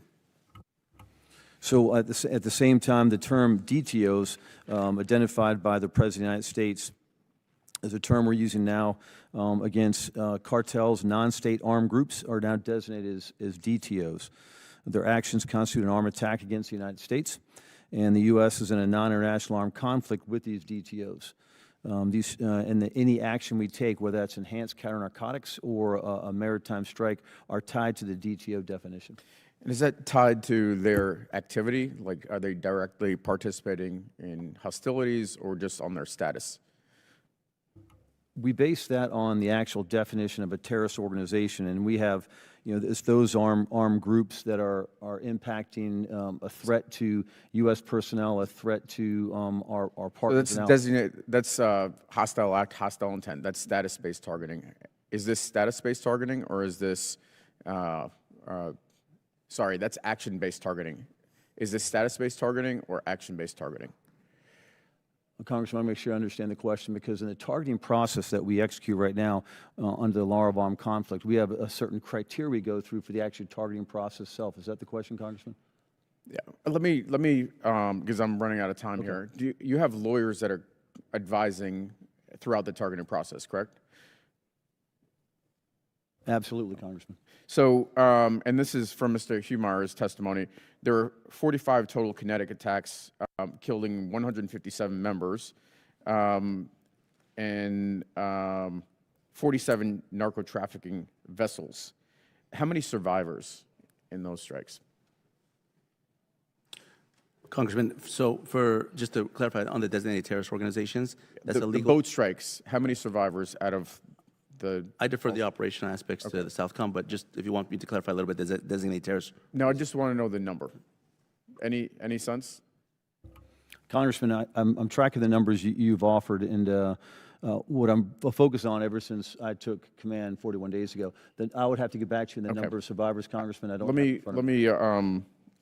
2 is my understanding, and so my question is this: we heard Secretary of Defense this weekend talk about no quarter, no survivors. Has an order been issued to you on no quarter, no survivors? General Donovan? Congressman, that is no. No. And would you consider such an order lawful? Congressman, I'm personally responsible for upholding the core principles of necessity, distinction, proportionality, and humanity, and that's part of my targeting process. I mean, this is a sort of like basic question. Is a no quarter, no mercy order lawful or unlawful? Congressman, I would not follow unlawful order. Okay. Well, that's an unlawful order. Gentleman's time's expired, Chair, and I recognize the gentleman from Texas, Mr. Gooden. Thank you. Gentlemen, I appreciate you all being here. Thank you. General Gillett, what is the feasibility of deploying space-based interceptors, and what operational advantages and risks are associated with deploying space-based interceptors as part of the Golden Dome? Congressman, I would have to defer part of that to General Gutlein, who is actually developing the architecture for Golden Dome. As I understand it, it is feasible, and we're well on the way to developing those. The advantage, though, would be it allows us to shoot down threatening ICBMs at a different phase of flight than the mid-course system that we rely on today. And so what Golden Dome will have is it'll have a space base to get it earlier, mid-course in the middle, and then an underlayer to get it in more of the terminal phase to give us more opportunities to catch any ICBM that would be threatening North America. Thank you. I appreciate that. And General Donovan, I've got just two quick questions for you. The Chinese Communist Party has invested in ports, including a $1.3 billion investment in Peru, as well as cyber infrastructure and space facilities across Latin America. How concerned should we as this committee and Congress be that these so-called commercial projects could become dual-use facilities supporting Chinese military operations in our own hemisphere? Congressman, thank you for highlighting that. We are very concerned. I consider them all dual use, and specifically whether they're built with a military infrastructure background or they're just a functional device that could be used to support Chinese actions. I consider them all dual use, and we're tracking 23 port projects and 12 space-based enabling projects. I'll also ask, our defense systems rely on critical, not criminal minerals, but it's criminal how much they cost, critical minerals for electronics, batteries, and advanced weapons. Do you believe China's growing role in mining and processing those resources in Latin America pose a long-term risk to our defense industrial base? Congressman, yes. Do you have anything to comment, just kind of a vague, throw it out there, with respect to Brazil and their seemingly close proximity to China? It seems as if China has quite a bit of a presence in Brazil. They've got some of the heads of their Southern Hemisphere operations that are camped out in Brazil. The former president is living in China, heading up a bank. What's the thinking with respect to China's relationship with Brazil? Congressman, I'll focus on the military aspects of our relationship with the Brazilian military. And I believe we have at the lower levels very good relationships. As a matter of fact, we've seen some positive actions. Last year, Brazil was going to put on an amphibious exercise called Formosa, inviting the United States. We did not attend because the Chinese were participating. And so this year planned, the Chinese are not participating and we are attending. So there's movement there that those relationships, and a lot of those relationships to Chinese military are built over years, generational, years of relationship with military leaders. And so we believe that's our path forward. And I would defer anything else as far as the overall strategic or diplomatic approaches to the Secretary. Well, that's promising. I hope the progress continues, and thank you all for your service to the country. We appreciate you very much. Yield back. Gentleman yields back, Chair, and I recognize the gentleman from California, Mr. Whiteside. Thank you, Mr. Chairman. Thank you all for being here today. It's good to see you, General Guillot. I want to start by recognizing the extraordinary bravery and professionalism of our armed services, servicing both in the Middle East and around the world. And I join with all of those on the committee who are mourning the families of those who have been lost in the conflict in the Middle East. Mr. Humir, 2 weeks ago I asked the Undersecretary of Defense for Policy, who I believe is your boss, Correct. whether the department had forecast how high gas prices could get during the Iran conflict. He said he didn't know, but he said he'd check back. We haven't heard anything. Have you done any analysis? Are you aware of anyone in the department who has looked at how high gas prices could get? I have not, Congressman, but I'm happy to take that question back to Undersecretary Colby. Okay. We heard that 2 weeks ago, and we haven't heard anything. And the American public, I think, rightfully needs to know how high gas prices are going to get during this conflict. So I hope you can get back to us soon. Can you commit to a date by which you can get back to us? No, Congressman, because this is the first time I'm hearing about it, so I'm happy to take that back and get back to your office. Recently, the department labeled a leading provider of artificial intelligence tools, tools which have been used in the administration's own high-profile military deployments, a supply chain risk in large part simply because they did not commit to making the tool capable of mass surveillance of Americans. Mr. Humir, is mass surveillance of law-abiding Americans a capability that you have identified as necessary for ensuring the security of Americans? No, it's not. Is the Department of Defense currently targeting American communications in bulk, whether through the Defense Intelligence Agency or otherwise? Not that I'm aware of. You would be aware of it. I imagine so, but I'm not aware of any program of that nature. Are you aware of recent reports that a DOJ employee allegedly made off with millions of American Social Security records in a USB key? No. The databases called Numident and the Master Death File include records for more than 500 million living and dead Americans, including Social Security numbers, places and dates of birth, citizenship, race and ethnicity, and parents' names. Does the Department of Defense think it helps U.S. national security to seek to destroy the American company that is now the leading U.S. provider for enterprise AI and AI-guided coding? Congressman, this is the first time I'm hearing about this issue. I'll consult with the team. This is the first time I've been brought to my attention, so I lack the specifics on this specific case. Okay. General Guillot or General Donovan, do you work with the National Counterterrorism Center in your work? Yes, sir. We do at Northcom. You're aware that the NCTC is the primary organization in the U.S. government for analyzing and integrating all intelligence possessed or acquired by the government pertaining to terrorism? Yes, sir. You're aware that unlike many other intelligence agencies, the NCTC has the unique authority to draw upon and analyze intelligence collected both inside and outside the United States? I was not aware of the latter point. Are you aware that the director of the NCTC, who would have access to basically all data related to terrorist or other threats to the United States, just resigned, saying that Iran posed no imminent threat to our nation? Congressman, I was not aware that he resigned. Just have a couple minutes left. After the administration mobilized 4,000 National Guard troops and 700 Marines to Los Angeles, I joined my LA delegation, HASC colleagues, in demanding full transparency from Secretary of Defense Hegseth on the constitutionality and execution of the deployment. In December, the Supreme Court ruled that the President cannot bypass congressional approval or the Posse Comitatus Act simply by labeling it as enforcing federal law. Mr. Humir, will the administration commit to following the Supreme Court's order in this case and not to send troops into our own cities under unconstitutional grounds? My understanding, Congressman, is that the constitutional grounds that the Department has used are both Title 10 or Title 32 authorities that allow the Department to be able to deploy forces at the discretion of the governors under Title 32 or discretion of the President under Title 10. Yeah, I think the Supreme Court disagrees with you. But I appreciate your service, and I appreciate all of your service, and I yield back. Thank you. Gentleman yields back. Chair, I recognize the gentlelady from Virginia, Ms. Kiggins. Thank you, Mr. Chair, and thank you to our panelists for being here and for your service to our great country. I have the privilege of representing Virginia's 2nd District, so Hampton Roads, home to our East Coast Navy. But this past week, we had a tragedy occur at one of our college campuses. We had a shooter who walked into Old Dominion University and targeted our Army ROTC students there. And we know that this shooter had known terrorist ties to ISIS. And the fact that he was walking around openly on the streets of our city is very infuriating to me.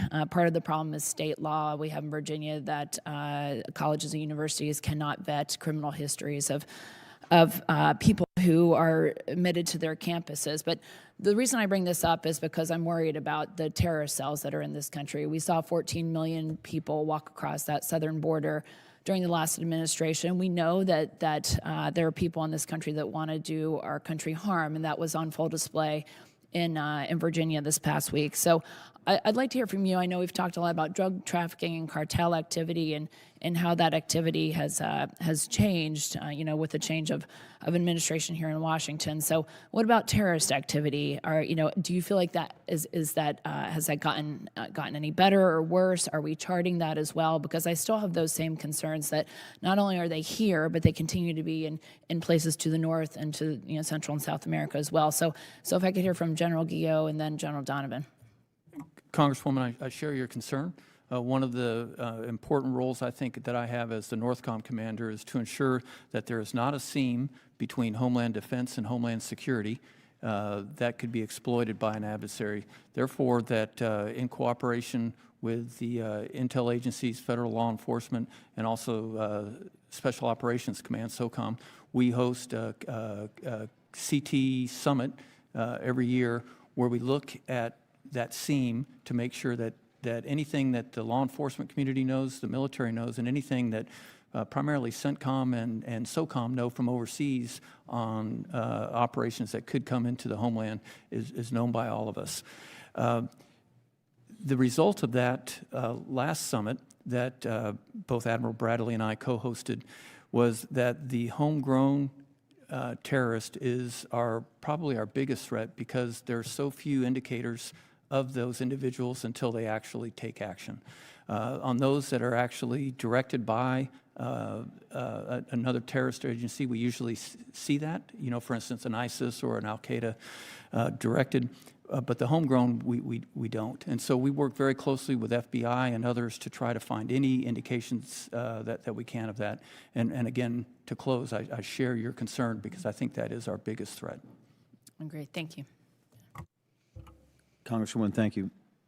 I believe the Southcom role is to be that forward area defense for the United States of America. So we participate in the same types of forums that General Guillot mentioned.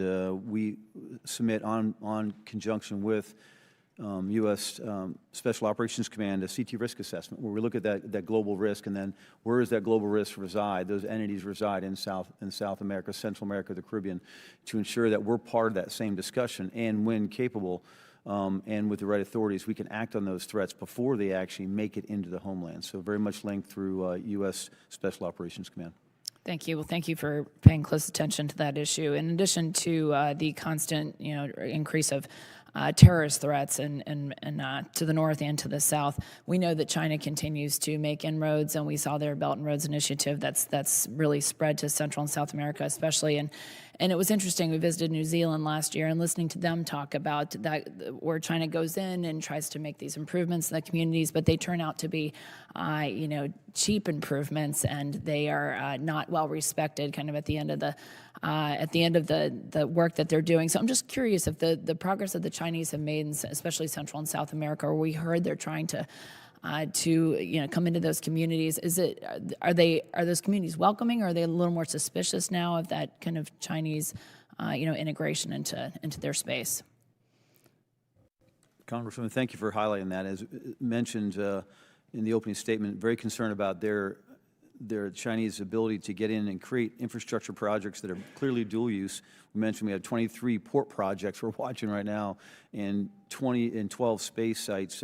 We call them space enabling capabilities that are on the, especially in the southern cone, the southern portion of South America. I think you hit the nail on the head, Congresswoman, that often, as we've seen in places I've served in before, especially in Djibouti, I've watched the Chinese influence in Djibouti, and then you see 10 years later that they're very, it's Gentlelady's time's expired. Chair, and I recognize the gentlelady from Virginia, Ms. Elfreth. Thank you, Mr. Chair. Very proud to represent Maryland, but always proud to follow my colleague from Virginia. It's okay. We have very similar interests. Very similar interests. Thank you. Thank you to our gentleman for being here. I'm going to take us back a couple years to 2019 when three U.S. Navy sailors were killed in a terrorist attack at Naval Station Pensacola by a Saudi trainee. One of them, Navy officer Joshua Watson, just 23, was a recent graduate of the United States Naval Academy that I proudly represent.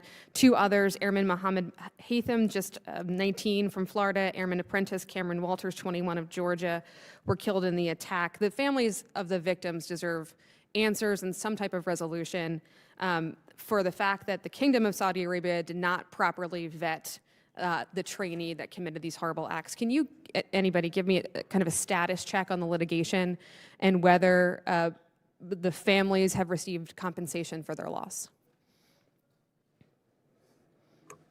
I'm happy to get you a status check after I go back to the office, but I will say vetting is something that we're particularly focused on, particularly as it applies to military installations. This is something that we looked at specifically when we started creating the national defense areas on the southwest border, and now we start to look at protocols that we can apply throughout all U.S. federal installations as well as military installations. Could I get that response maybe in a week's time? Is that appropriate? I'm timeline? happy to respond. Yes. Thank you. I'm going to move on to Cuba. Yesterday afternoon, the president told reporters, "I do believe I'll have the honor of taking Cuba." When he was asked what he meant by this, he said, "Taking Cuba in some form, whether I free it, take it. I think I can do anything I want with it. If you want to know the truth, they're a very weakened nation right now."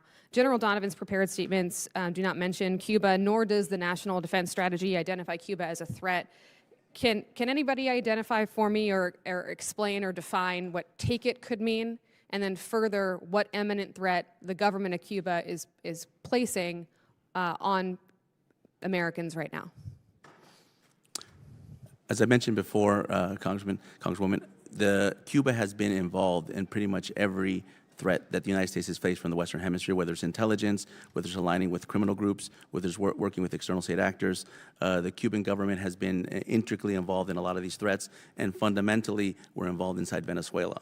And Imminent threat from the Cuban government to the American people right now. Through networks, working with adversaries of the United States. So as you probably know, the prolonged blockade has caused, as of yesterday, Cuba's power grid to go down. Can you please help me understand, are we preparing to go and invade Cuba? So the shortages that are happening in Cuba on both electricity and power have to do with the fact that Venezuela was subsidizing oil shipments to Cuba at pretty much a fraction of the cost in exchange for security personnel that was identified when we conducted Operation Absolute Resolve. Are we preparing to invade Cuba? Ma'am, I'm not familiar with any plans on Cuba. What I'm saying is that fundamentally, Cuba has provided a significant threat to the United States hemispheric security for decades and close to half a century. Okay, I'm going to keep going with this kind of theme of a disconnect between the president's rhetoric and I think what we're actually seeing imminent threats on the ground. I'm going to take us back to Greenland, which feels like a decade ago, but was only a short few months ago. There is no doubt from anybody on this committee that China and Russia pose significant threats to Arctic security, particularly because they've outpaced us on icebreakers and are far more aggressive. But we can all agree, I hope, that it is too broad of a terrain to monitor and protect on our own. That's why we have allies. That's why we have particularly our NATO allies. Yet, again, the president's rhetoric, I'll just quote him, "We are going to do something about Greenland. If we don't do it the easy way, we'll do it the hard way." General Guillot, I imagine that makes your job particularly difficult. I was heartened to hear in your opening statements respect for our allies, our NATO allies, how important Denmark and Greenland are to Arctic security. I guess my fundamental question here is, what do you want to do, or what does the president want to do with Greenland that the 1951 treaty doesn't allow us to do? Congresswoman, we are working with Denmark through the Department of State to expand some of the authorities that are in the 1951 treaty to give increased access to different bases across Greenland as we look at the increasing threat and the strategic importance of Greenland. But everything that we're doing through NORTHCOM is through Greenland and through Denmark. So I'm hearing we could have achieved all of this diplomatically through our NATO alliance without threatening to take or to invade Greenland by force. Well, I can speak to the mill-to-mill portion, and we have a very strong relationship with Denmark. And I want to commend you for maintaining that relationship despite what some of the news or what the president may say. I think the mill-to-mill relationship is essential here, despite that rhetoric. With that, I yield back. Thank you, Mr. Chair. Gentlelady from the great state of Maryland yields back. Chair now recognizes the gentleman from Indiana, Mr. Mesmer. Thank you, Mr. Chairman, and thank you to the witnesses for being here today. General Guillot, I know you've been heavily engaged with General Gutlein and his team on the development of the Golden Dome architecture. What systems are most important requirements for Golden Dome to focus on to fulfill its strategic mission? Congressman, I view Golden Dome as a layered series of systems, and to me the most important layer is the domain awareness layer, because regardless of how sophisticated and capable the interceptors are, if they're not first, the threat is not first detected, tracked, and queued to those interceptors, we have no chance of hitting them. So I would say the domain awareness layer. Okay, thank you. You've previously stated that you predict capability will arrive sooner rather than later. Are you still confident that that'll happen? Yes, Congressman, I'm still very confident. Okay, thank you. General Geo, as threats to the homeland continue to evolve, how is NORTHCOM adapting to emerging challenges such as hypersonic weapon systems of our adversaries? Congressman, through Golden Dome of America primarily, with space-based and ground-based systems to detect and track the hypersonics, which present us challenges that ballistic missiles don't, and then the defeat mechanism, because they can be engaged as a traditional ballistic missile or more in a terminal phase. It's the most destabilizing and challenging threat that we see, and it's through our work with General Gutlein, I think it's very well integrated into the Golden Dome for America plan. Okay, thank you. General Gutlein, reports also indicate Russian submarines have been increasingly active in out-of-area patrols near the U.S. coast, including the deployment of submarine in January to escort a sanctioned oil tanker, Marinera, across the Atlantic amid U.S. enforcement efforts. What are the specific requirements for NORTHCOM to effectively track these advanced submarines and hold them at risk? Congressman, we have a series of capabilities that I call part of our maritime homeland defense package that looks under the sea, so subsurface, surface, and through the air, to detect and track all submarines that would be considered a potential threat to the United States. To do this, though, we have to have strong partnership with EUCOM, with SOUTHCOM, and with INDOPACOM, because the adversaries don't necessarily follow the lines on a map that we do. And so we traditionally, what will happen is one of those commands will activate the forces, and then we'll transfer command and control of those forces as they prosecute the potential adversaries across the water. And then that way we don't have to put more ships on it. We just keep the same ships, and then the command and control will go from EUCOM to NORTHCOM to SOUTHCOM and back. And we find that to be very effective and efficient. Okay, thank you. How might the New START's treaty end enable more aggressive nuclear signaling, and what role could Slick 'em In play in that deterrence? Congressman, I have to tell you, I would have to defer to STRATCOM on that. Okay, thank you. General Donovan, multiple sources have mentioned containerized munitions as a growing Indo-Pacific threat, but media reports also suggest Russian and Chinese influence in the Western Hemisphere could enable similar tactics here. How can SOUTHCOM adopt this force posture to counter these? Congressman, the containerized munitions, I'm not tracking that threat directly in SOUTHCOM, but it did make me think of our relationship with many of our partners, I think Costa Rica. The advances Costa Rica's made in advanced scanning systems for their ports that are obviously used for scanning for narcotics and other illicit acts, the same kind of scanners we would be able to identify those containers. But it is a problem because of just the ease in which those containers move around the theater. Okay, thank you. Also, General Donovan, transnational criminal organizations remain a major driver of narcotics trafficking, violence, and instability across the region. What authorities does SOUTHCOM need the most from Congress to more effectively counter these networks? Congressman, currently, I believe we have the authorities we need to counter these networks, and I believe we are moving forward with Operation Southern Spear to do just that thing. Okay, thank you. Would expanding cyber operational and assistance authorities to cover transnational criminal organizations be of use? Congressman, absolutely. Okay, thank you. And with that, I yield back the remainder of my time. Gentleman yields back. Chair now recognizes the gentleman from Illinois, Mr. Sorensen.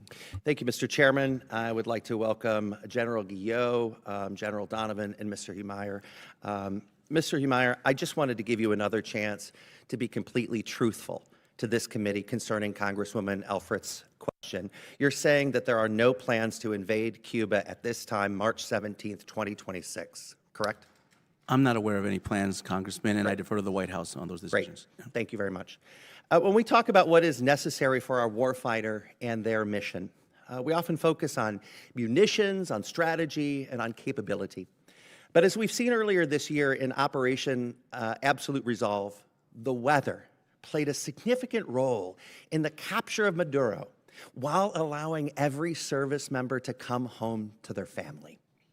As the only meteorologist serving here in the United States Congress, I know firsthand how accurate weather data is essential to keeping our military safe as well as our neighbors back home. So to both of the generals here today, could you discuss how important accurate weather data is to the effectiveness of our missions and keeping our homeland safe?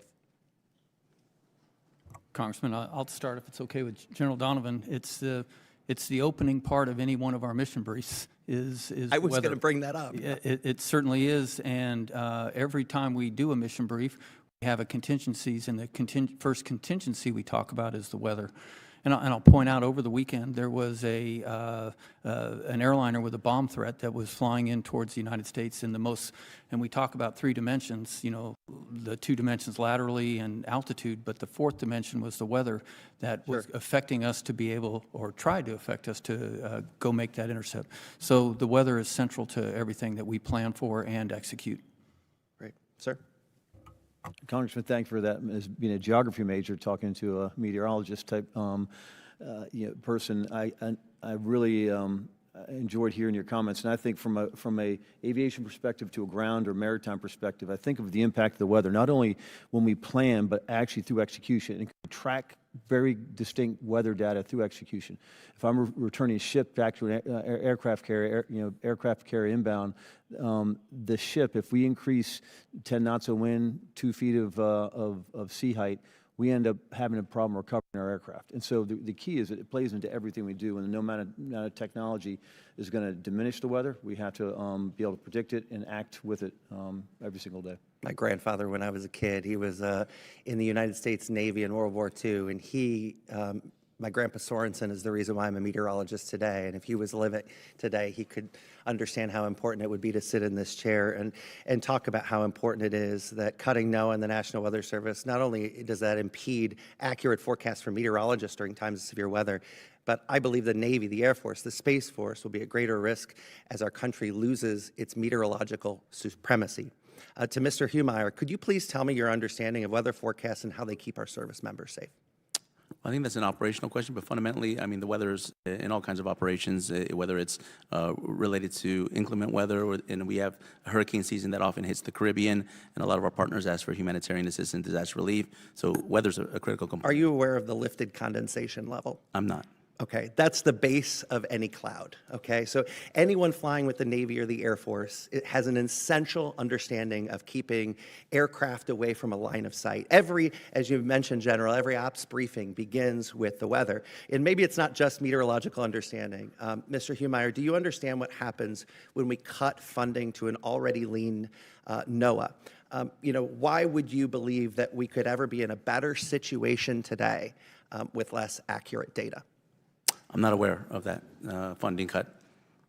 Well, this administration clearly wants to cut NOAA and the National Weather Service. They put it through the DOGE meat wringer in the last year, and I saw so many of my former colleagues in the meteorological enterprise get thrown out to the curb. We've seen degradation of weather models. I was talking with leaders at the Weather Channel today, and they said, Congressman, can you protect the data? But let's also understand, it's not just the data that is used in weather forecasting, it's the data that we're using for warfighters. And so it concerns me that you're not aware that weather data is being impeded. Well, I would defer actually on the operational aspects, as both General Geer and General Donovan mentioned. Weather is a critical component of operational planning for all kinds of operations, whether they're combat operations or they're support operations during peace environments. So if they have the authorities and they have the capabilities and tools that they need, then I think that's where my responsibility lies. But as I said, I wasn't aware of the cuts that are going to NOAA, but if they tell me that they don't have the authorities or the resourcing that they need to conduct those operations, then we would elevate that. Gentleman's time's expired. Chair, and I recognize the gentleman from Minnesota, Mr. Finstead. Thank you, Chairman Rogers, Ranking Member Smith. Thank you for our testifiers for being here. Thank you for your service. General Donovan, good job wearing green today. Might have to pinch the other two guys because I don't see green on them.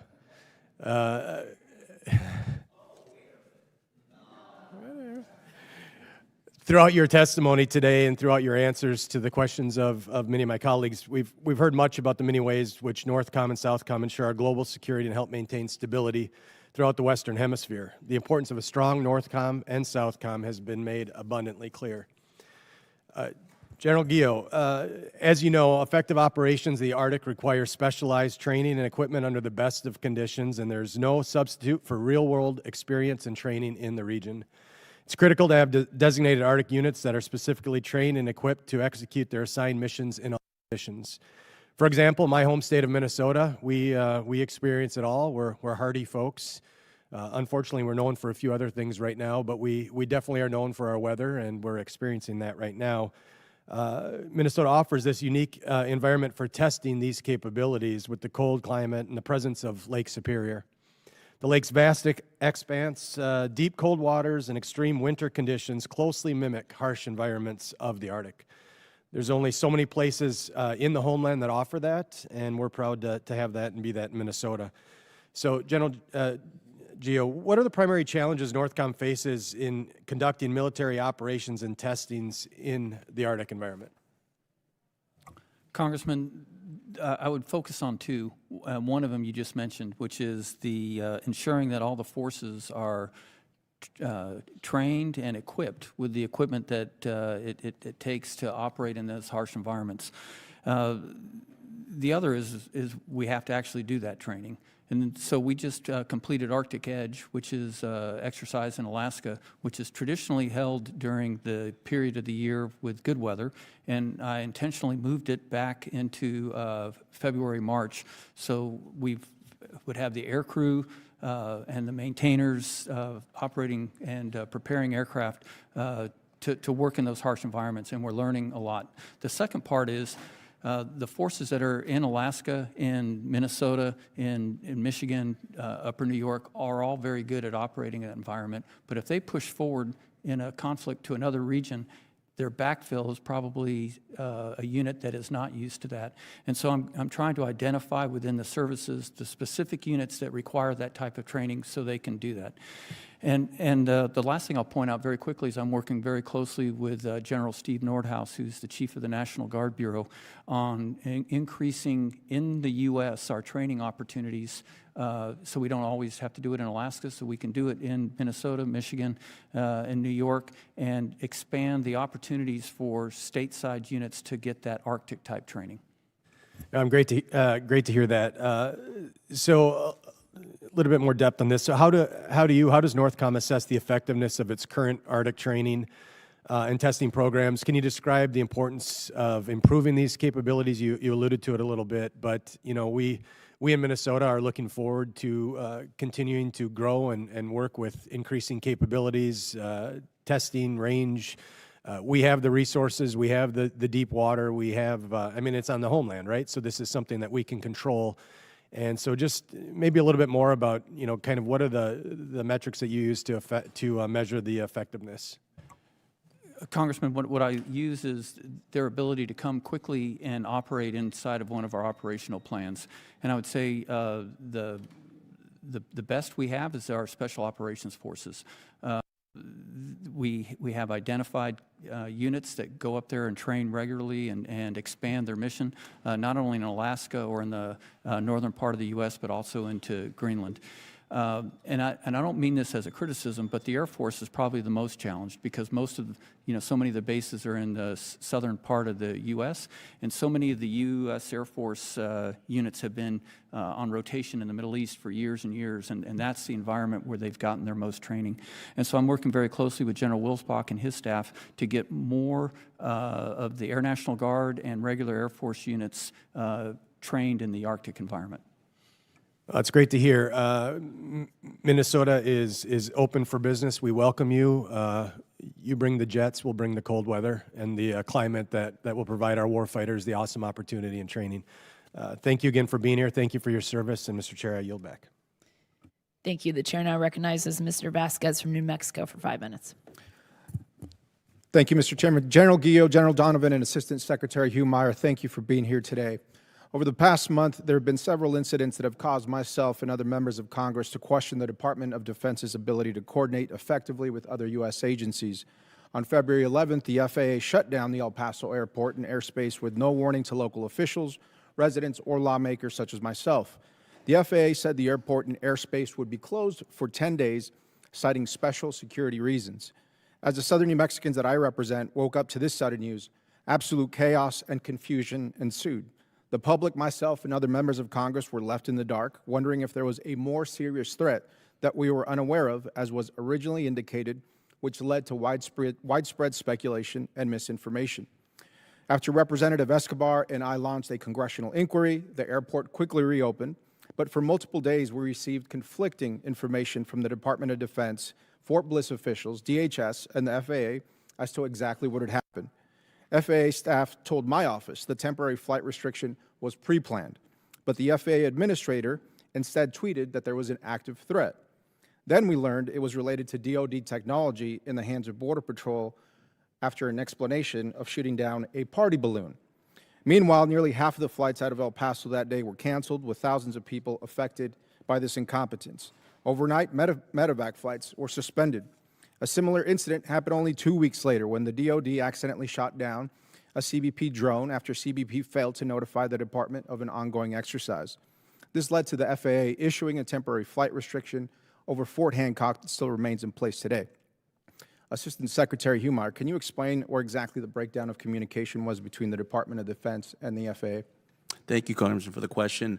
Over the last 14 months, the Department has had several iterations of communications and coordination with the FAA, specifically on the capabilities that you're referencing. Those consultations have to do with the capabilities, the risks, the associated vulnerabilities that can be associated with that system. To respect to the specific incidents that happened recently, a lot of that was in lack of coordination with the Department of Homeland Security. Now, I'm happy to report that since that incident, we've been able to streamline a lot more of that coordination. 3 agencies, Department of Homeland Security, Department of War, as well as the FAA, and looking to improve on that process as we move forward. Well, thank you, Mr. Humeyer, but let's zone in on that lack of coordination with the Department of Homeland Security. That's what I was looking for. What failed? What was the lack of coordination? Well, I'd have to defer to the Department of Homeland Security because that's their coordination with the FAA, not ours. Okay. I want to move briefly now to talk about some of the counter-UAS technology that is being tested. Both of these incidents involved counter-drone high-energy lasers, which is technology whose effects on people, the environment, and other U.S. assets aren't completely known yet. I believe this is what the FAA was concerned about and what likely contributed to them issuing these shutdowns and flight restrictions. Reporting suggests that these tests are some of the first known domestic use of a counter-drone laser system conducted outside of a controlled environment.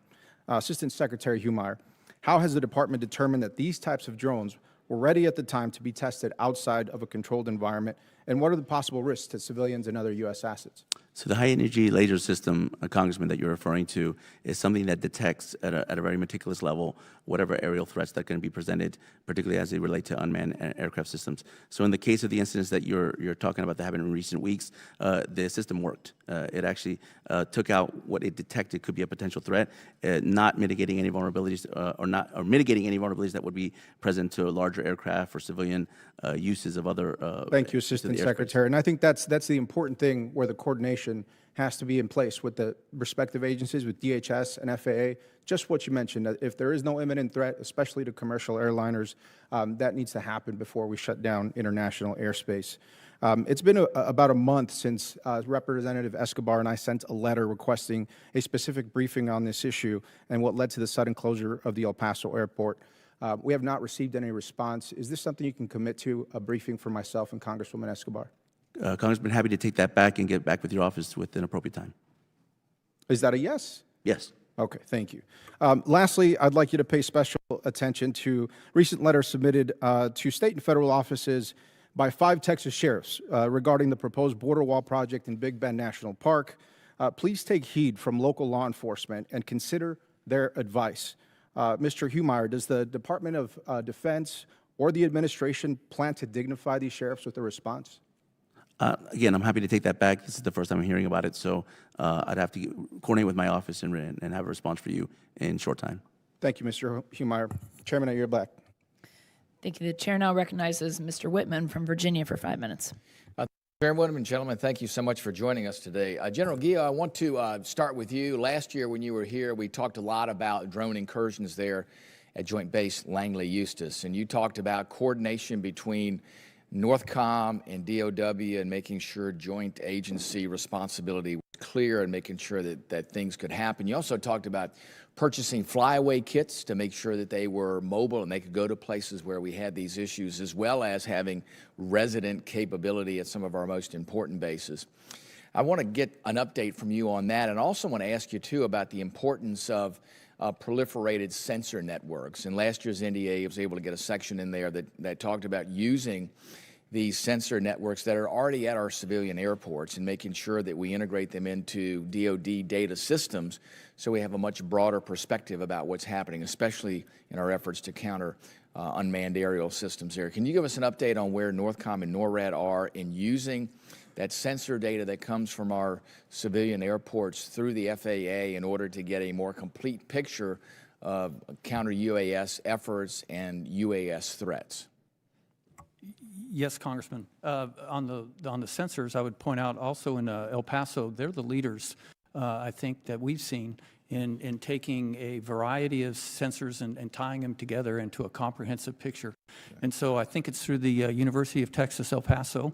They have a really great system that we are using as a baseline to get us first in the southern border area, the 1,954 miles that constitute the southern border, and tying that together for the first time.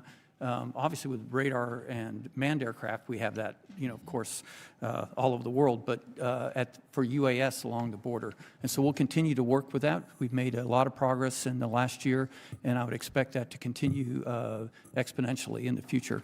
Regarding the flyaway kit, thanks to this body and others in Congress, we have a flyaway kit. It's, I won't say where, but it's currently deployed in the U.S. to defeat threats to department installation that are seeing incursions, and it's operating very effectively.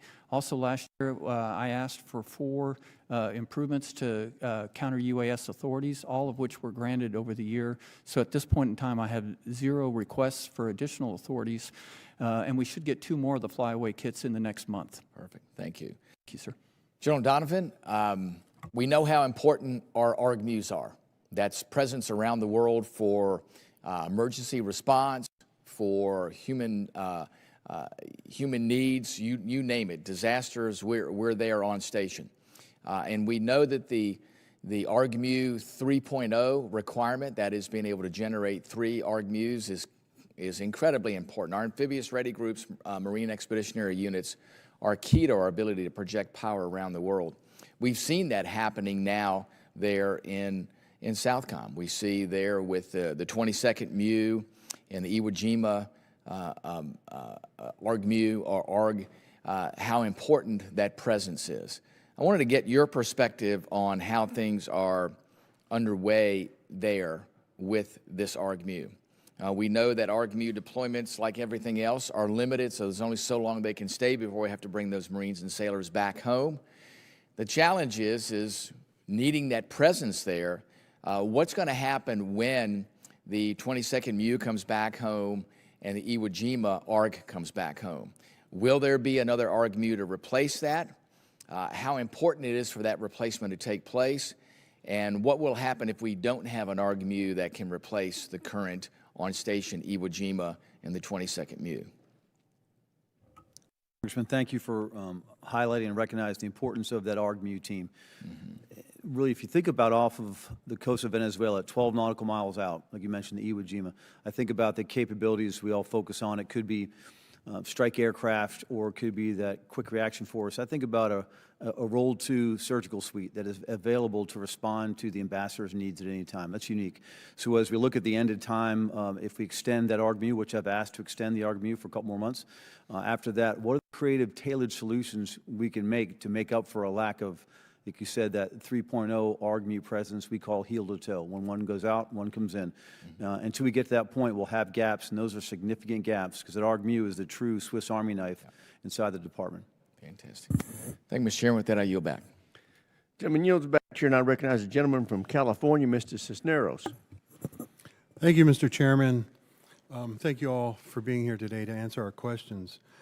General Donovan, Look, I've always been a proponent of showing the flag, and I always thought we should send more ships down into the Southcom area there, to kind of build up relations, kind of similar things that we've done around in different parts of the world, including Asia. I think we do need more ships down there. We do need to have more visits into our Latin American countries there to make sure that we keep up good relations. It's always important to do that. Although I'm not sure that we need them to kind of be carrying out law enforcement missions as what has been doing, especially with these kinetic strikes, which, has varying legal issues attached to them. At the same time, using very expensive munitions to kind of carry and take them out when there are other alternatives I think we could be doing. So General Donovan, how much would a larger Coast Guard presence there actually in the area help benefit and kind of work towards that mission of actually, which is probably their duties, carrying out law enforcement? How could that serve to deter the drug problem that we are trying to solve here of drugs coming into the United States? Would you support a larger Coast Guard presence there?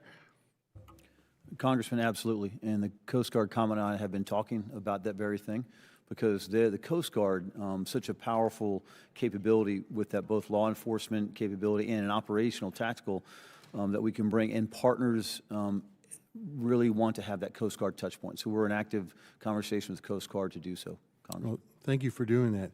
And so, Mr. Humeri, hopefully I said that right. Secretary Rubio, Secretary of State Rubio, had said that a lot of these kinetic strikes they're a deterrent.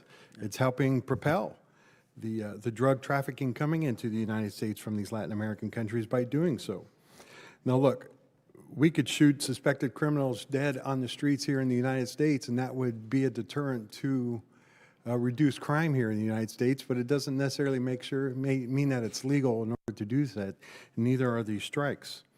So how is the department justifying these kinetic strikes at a time when we should be using the Coast Guard, who has the authority to kind of do law enforcement, to do investigations, could seize the phones, could seize ledgers, could look at GPS data, could get the drugs that are actually there, right, and take this as evidence in to prosecute individuals later on down the road.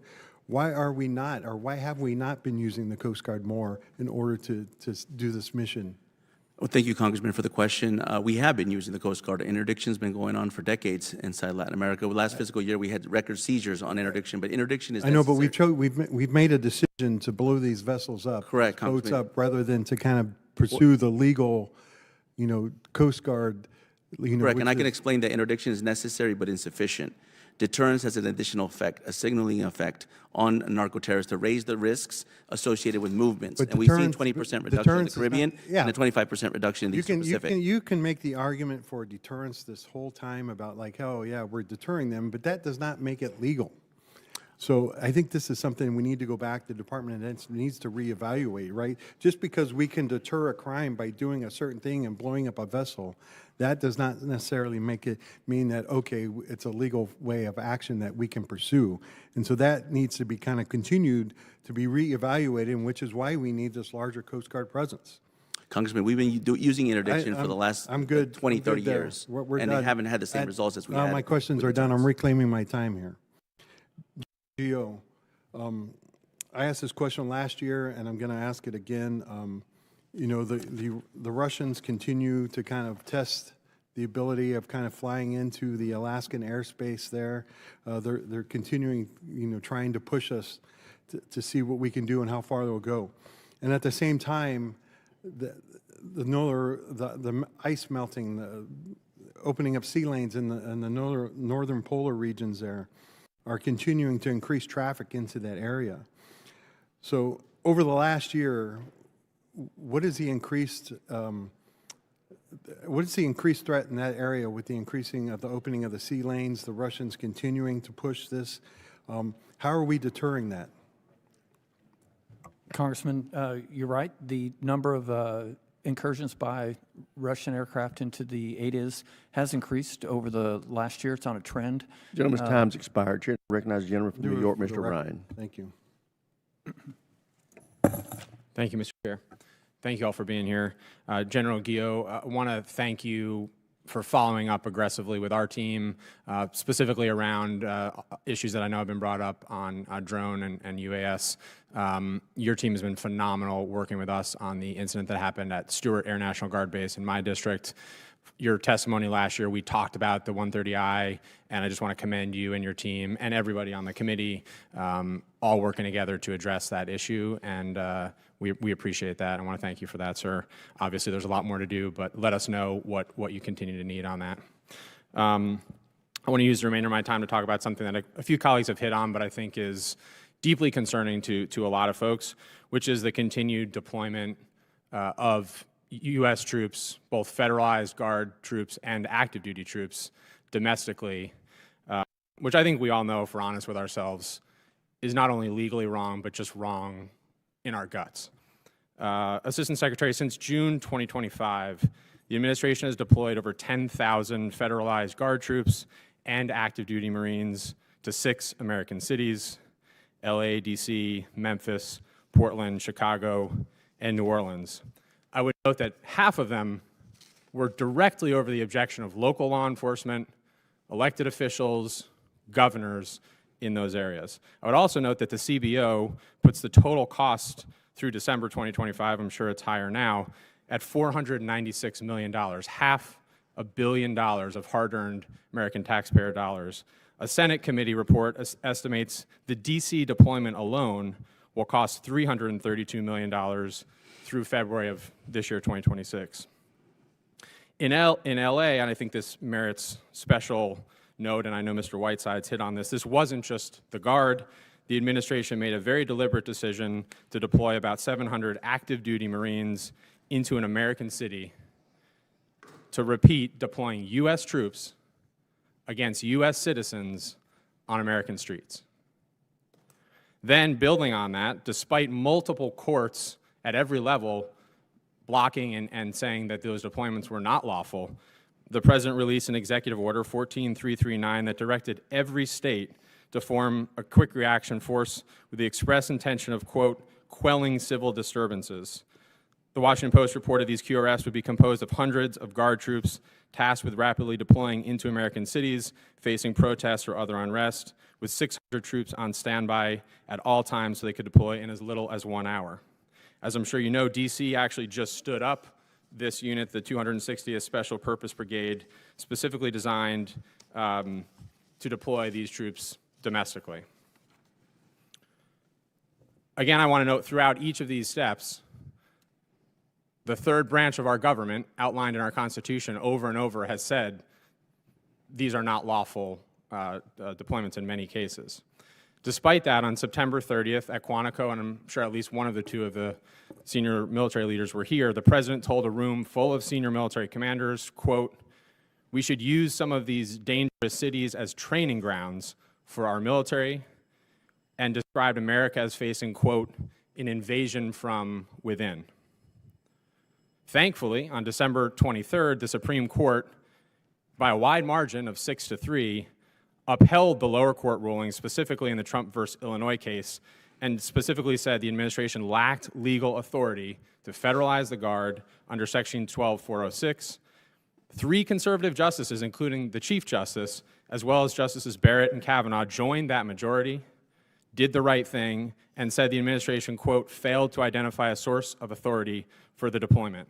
I want to ask you, starting with you, Assistant Secretary, and then each of you, Generals, especially you, General Guillot, do you recognize, yes or no, the validity of that Supreme Court ruling as it relates to domestic deployment of troops?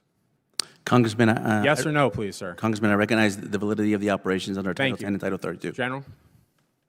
Congressman, we do recognize and we followed all court orders. Thank you. General Donovan? I concur with General Guillot. Thank you. In February 2026, President Trump said Republicans should, quote, nationalize the voting, quote, at least many 15 places, in as many as 15 places, arguing some states were running, quote, crooked elections, which is a lie. With midterms elections, I'm running out of time, but with midterm elections approaching in November, will you commit on the record to not deploy U.S. troops at polling sites in the United States of America in these elections. Gentleman's time's expired. Chair now recognizes the gentlelady from California, Ms. Jacobs. Thank you, Chairman. Thank you all for being here. In December of 2025, the Department of Interior transferred jurisdiction of roughly 760 acres of public land along the California-Mexico border in San Diego and Imperial counties to the Department of the Navy. This land is now designated as a National Defense Area, an NDA. My staff recently conducted an oversight tour of this new NDA, and I'm left with many concerns. First, we heard that cartel activity along the border has increased following the killing of El Mencho in Mexico, and service members are being targeted. Their phones are being hacked. They are receiving personally threatening messages. Second, the terrain these Marines are traversing is treacherous. I'm grateful no Marine has died in these mountains, but I am genuinely terrified of that happening in the future. General Guillot, are you tracking and concerned about these two threats to the safety of service members operating in the NDA? And what are you doing as commander of NORTHCOM to work with Joint Task Force Southern Border to ensure their safety? Congresswoman, yes, I'm aware of the threats, and of course any threat to any of our forces is something that not only concerns me, but takes a great deal of attention to make sure that we're addressing it properly. As you mentioned, we work this through JTF Southern Border, and I'm very pleased with the not only the initiatives that General Gardner has taken and General Nowlan before him, but also down to the echelon levels, the commanders on the ground that are working with the Border Patrol agents there. We try to use more unmanned aerial vehicles to do the patrolling as opposed to on foot like we do in other parts of the border because of that treacherous territory. But as you probably learned when you were there, that there are still illegal activity coming across, so having that right posture is extremely important to ensure that we can maintain the seal. All right. Well, I just want to state for the record that I'm very concerned about this operation and the safety of our Marines. Our service members did not sign up for immigration enforcement, and this political stunt is putting their lives at risk. Now I want to talk about Operation Southern Spear. By Southcom's own count, the United States has killed 157 people in 45 strikes on boats in the Caribbean and Eastern Pacific since September. General Donovan, how many of those 157 people has the department publicly identified by name? Congresswoman, I do not have an answer for that. Okay. Do you have an answer on whether Southcom has conducted a single post-strike investigation into whether any of the 157 people killed were in fact carrying drugs at the time they were struck? Not before, not based on route patterns, but actually carrying drugs at the time they were struck. Congresswoman, thank you. And then actually in front of me is your note you sent to the command, which I've actually used in not only prep for this testimony, but actually to understand our Chimmer program and how we're going about this. I will hold that we mitigate all harm through our targeting and planning process. But as far as names, specifics, release, I can't tell you right now. I'm learning the process, but I will tell you that I have reviewed, and that's why the question back to you, Congresswoman, are you speaking OSS or OAR, the number of casualties? Is that combined, or are you parsing those out, Congresswoman? I'm parsing them out. So what I could tell you is that after actually receiving your letter, I looked back at the OAR specifically because I wanted to I read every single one of the actual quick looks that the JTF did, and know that we have 2 15-6 investigations underway. So that's what I know about those operations specifically. Okay, well, I appreciate you doing your work on it. I look forward to getting your answers. I will just say pre-strike legal review is not the same as post-strike accountability, and we expect there to be post-strike accountability. I wanted to follow up on my colleague Mr. Vinneman's exchange with you, General Donovan, about the targeting process for Southern Spear. Mr. Vinneman asked how you distinguish between a criminal organization from a terrorist target. What I didn't hear you clarify, and is the most important question in this entire operation, is, are you conducting status-based or action-based targeting? Congresswoman, I appreciate you asking that. The status-based, and this is, I'm not pushing back in any way, but those two definitions are not definitions I technically use in our own targeting process. If you could give me your definition, I can pivot off that. Sure. Are you striking these boats because the people on board are members of a designated terrorist organization, or because they are engaged in specific hostile act at the moment of the strike? I would say at this point, Operation Southern Spear for the enhanced cardiac narcotics and these maritime strikes both apply. Okay. either you're in an armed conflict and you're targeting based on status, which there is unanimous support among the international legal community that you're not, or you're conducting law enforcement with lethal force against people who pose an imminent threat, which violates human rights law. So, you know, I'm a little concerned that, you know, we don't have a clear understanding of exactly how the targeting has happened. And as has been emphasized, these strikes are illegal. Young lady from Pennsylvania, Ms. Houlihan. Wow, didn't expect that. Thank you, Mr. Chair. I'd like to follow up on Mr. Ryan's question, and he specifically was, as you might recall, recalling the fact that the president said that if the states can't run elections properly, that the federal government should intervene and potentially take over. He also mentioned that Republicans should nationalize voting, at least in as many as 15 places, because he believes that we are running crooked elections in various places. I want to remind everybody who's listening to this that U.S. Section 592 and 593 criminalize both having troops at the polls and military interference with voting, conducting elections, or election officers. And so I'd like to ask the question that he didn't get an answer to, which is the midterms are in November. Will you collectively, representing the people who help decide where our troops are from North and South America, will you commit on the record before this committee that the Department of Defense will not deploy military personnel within sight of any polling places in November of 2026? Mr. Humeyer. I'm not aware of any such direction that's coming, but I reserve the decision based on the president. But sir, if the president told you to send troops to the polling places, would you do that unlawful act? It would go through the same review process that we get from every request that comes from the White House. That we have legal compliance, we have lawyers, we have an office of general counsel. But there is a law already established and court history that says that it is not legal to do this. So can't speculate on you're not willing to say. I can't speculate on what can happen. In general, I keep hearing your name pronounced differently, Gio, I think. Would you commit that you will not send military troops to polling places in November? Congresswoman, I'm aware that doing so is against the law, and I will not follow an unlawful order. Thank you. I appreciate your honesty and your lawfulness. General Donovan. I commit to the same, Congresswoman. Thank you. I very much appreciate those straightforward and forthwith answers, and I hope, Mr. Humeyer, that you take a look at the law and follow it, a lawful order. I will pivot right now to General Gio to talk to you a little bit about some of the assets that you have. You have a lot of assets that I would consider to be pretty exquisite in terms of airborne ISR. Very, very important things like P-8s as well as U-2s and RQ-4s are things that are available to you. And these are very scarce resources that are, I'm sure, in demand in other parts of the world. And so many of these resources have been used recently in your command about the border, on the border, rather than being used perhaps in the Indo-Pacific or the Middle East or Europe. As much as every commander would want more of these resources, do you think that this is sort of overkill at this point in time? And do these resources perhaps need to be redeployed to other areas?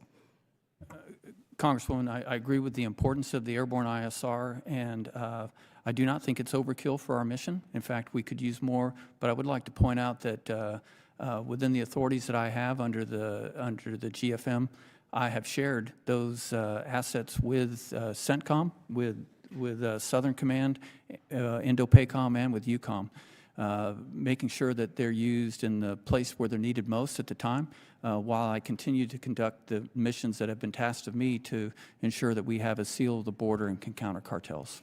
I totally appreciate that, and in fact have heard about that as recently as a trip that I took up to Iceland, where I know some P-8s have been deployed to other places most recently, and I appreciate the sharing. It does feel a little bit that you must feel conflicted, though, when you have missions and things to accomplish within your own AOR and you're being asked to send your assets to other places. How do you reconcile that when those things are heating up as much as, for instance, Cuba will? Or could. Congresswoman, first, I share your admiration for the P-8. It's a fantastic aircraft that has helped us quite a bit. I just try to take a global picture of the environment and see what homeland implications are tied to the other AORs, and sometimes using those assets forward is actually the best defense to address them further away from the continental U.S., which is why I'm willing to share when necessary. And then with my last seconds, these particular assets have the ability to collect, as I've mentioned, exquisite information. How do you make sure you don't collect it on U.S. citizens when you're at the border? Congresswoman, I'm very aware of the intel oversight requirements, and we follow them very, very strictly. Thank you. I yield. Gentlelady yields back. Chair, and I recognize the gentlelady from New Hampshire, Ms. Goodlander. Thank you, Mr. Chairman, and thank you to our witnesses for being here today. General, thank you for your service to our country, and thank you for your very clear commitment to uphold the law and to honor your oath to our Constitution. I hear concerns from my constituents every single day about domestic deployments of the military, particularly in the lead up to the November election, and I appreciate your commitment to upholding the law. We have no more solemn responsibility. I want to begin by asking you, General, about Operation Absolute Resolve. Can you explain the rationale and objectives of Operation Absolute Resolve? Congresswoman, I'm going to move to Mr. Humeyer to walk through that. I was not in command at the time. I was in a different billet, so I wouldn't want to look back and give you false information. Understood. Well, Mr. Humeyer, I've read in your written testimony, you've characterized Operation Absolute Resolve as a law enforcement support operation. The Justice Department unsealed the superseding indictment. Is this indictment the basic legal basis and objective set? This is what drove the objectives and rationale for the operation? The Department of Justice, ma'am, released a legal opinion. I'm not sure if it's in that indictment prior to the operation to the White House that characterized the threat that was posed, and that there was warrants that were being actioned on by the Department of Justice against indicted criminals, which included Nicolas Maduro and his wife Celia Flores. Yes. So what is the current status of the 4 Venezuelan nationals who are listed in this indictment? So I haven't been directed to any actions that can be taken on those individuals. Are they still serving in the Venezuelan government? I'm not clear of all of them, but I know at least one or two of them are continuing in the Venezuelan government. Can you get back to us with a clear status update? Yes, I know, ma'am, that at least 2 of them are currently serving in the Venezuelan government. I could get back to you with a determination on all 4. So is the operation ongoing? Well, Operation Absolute Resolve was a law enforcement mission that the Department of War supported. Is it ongoing? No, what's ongoing is our engagement with the Venezuelan government to stabilize the country so that these threats no longer emanate in our So is the United States running Venezuela? No, the Venezuelan government's working with the United States to stabilize the country, and evidenced by the fact that there hasn't been an economic or societal collapse after the operation. Things are moving into a steady state. So indicted individuals in this indictment right here, this indictment, which was the basis of our military operation, are still serving in the Venezuelan government. Ma'am, I'm not looking at that indictment, so I don't know what individuals we're talking about, but what I will say is that that's a law enforcement decision, not a Department of War decision. We were asked to support the law enforcement after going to specific individuals that were indicted under our laws. General, do you know the cost of this operation? Congresswoman, I do not. The cost, being a geographic command, our costs are absorbed by the services, and so we don't have our own budget to track those costs. Can you get back to us with the cost of the operation? Yesterday, Is that Operation Absolute Resolve, or? Yes. Yesterday, the president floated the idea that Venezuela should become the 51st state of the United States. This is not the first time the president has made a suggestion about another country becoming the 51st state. Are there any plans to annex Venezuela? No, ma'am, I'm not aware of any plans. I could say that we are moving very far along on the stabilization efforts with Venezuela in conjunction with the interim Venezuelan government. General Guillot, I'm sorry I have to ask this question, but are there any military plans to annex Canada? No, Congresswoman, I'm not aware of any plans to annex Canada. Well, that is a relief, because as I shared with you last year, my home state of New Hampshire shares a 58-mile border with Canada, and I think we all agree that this is a border that matters enormously to us. Last year, General, when you came before our committee, I asked you what the consequences would be for our country if NORAD didn't exist anymore or was fundamentally altered. The president's appointed U.S. ambassador in Canada suggested in January that NORAD may have to be altered, which has caused some consternation. In what ways would NORAD need to be altered? Would there be any justification for fundamentally altering this relationship, which, as you've testified powerfully, is so important to our national security?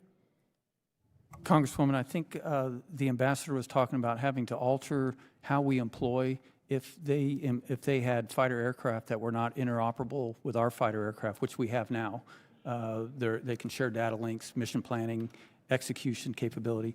If they were to buy aircraft that were not interoperable, we'd have to alter our operational procedures. But at this point, they are still interoperable.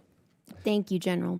I yield back. Thank you, Mr. Chairman. That concludes the open portion of today's hearing. We will now recess for 5 minutes and reconvene in 22:12 for the classified portion of the hearing.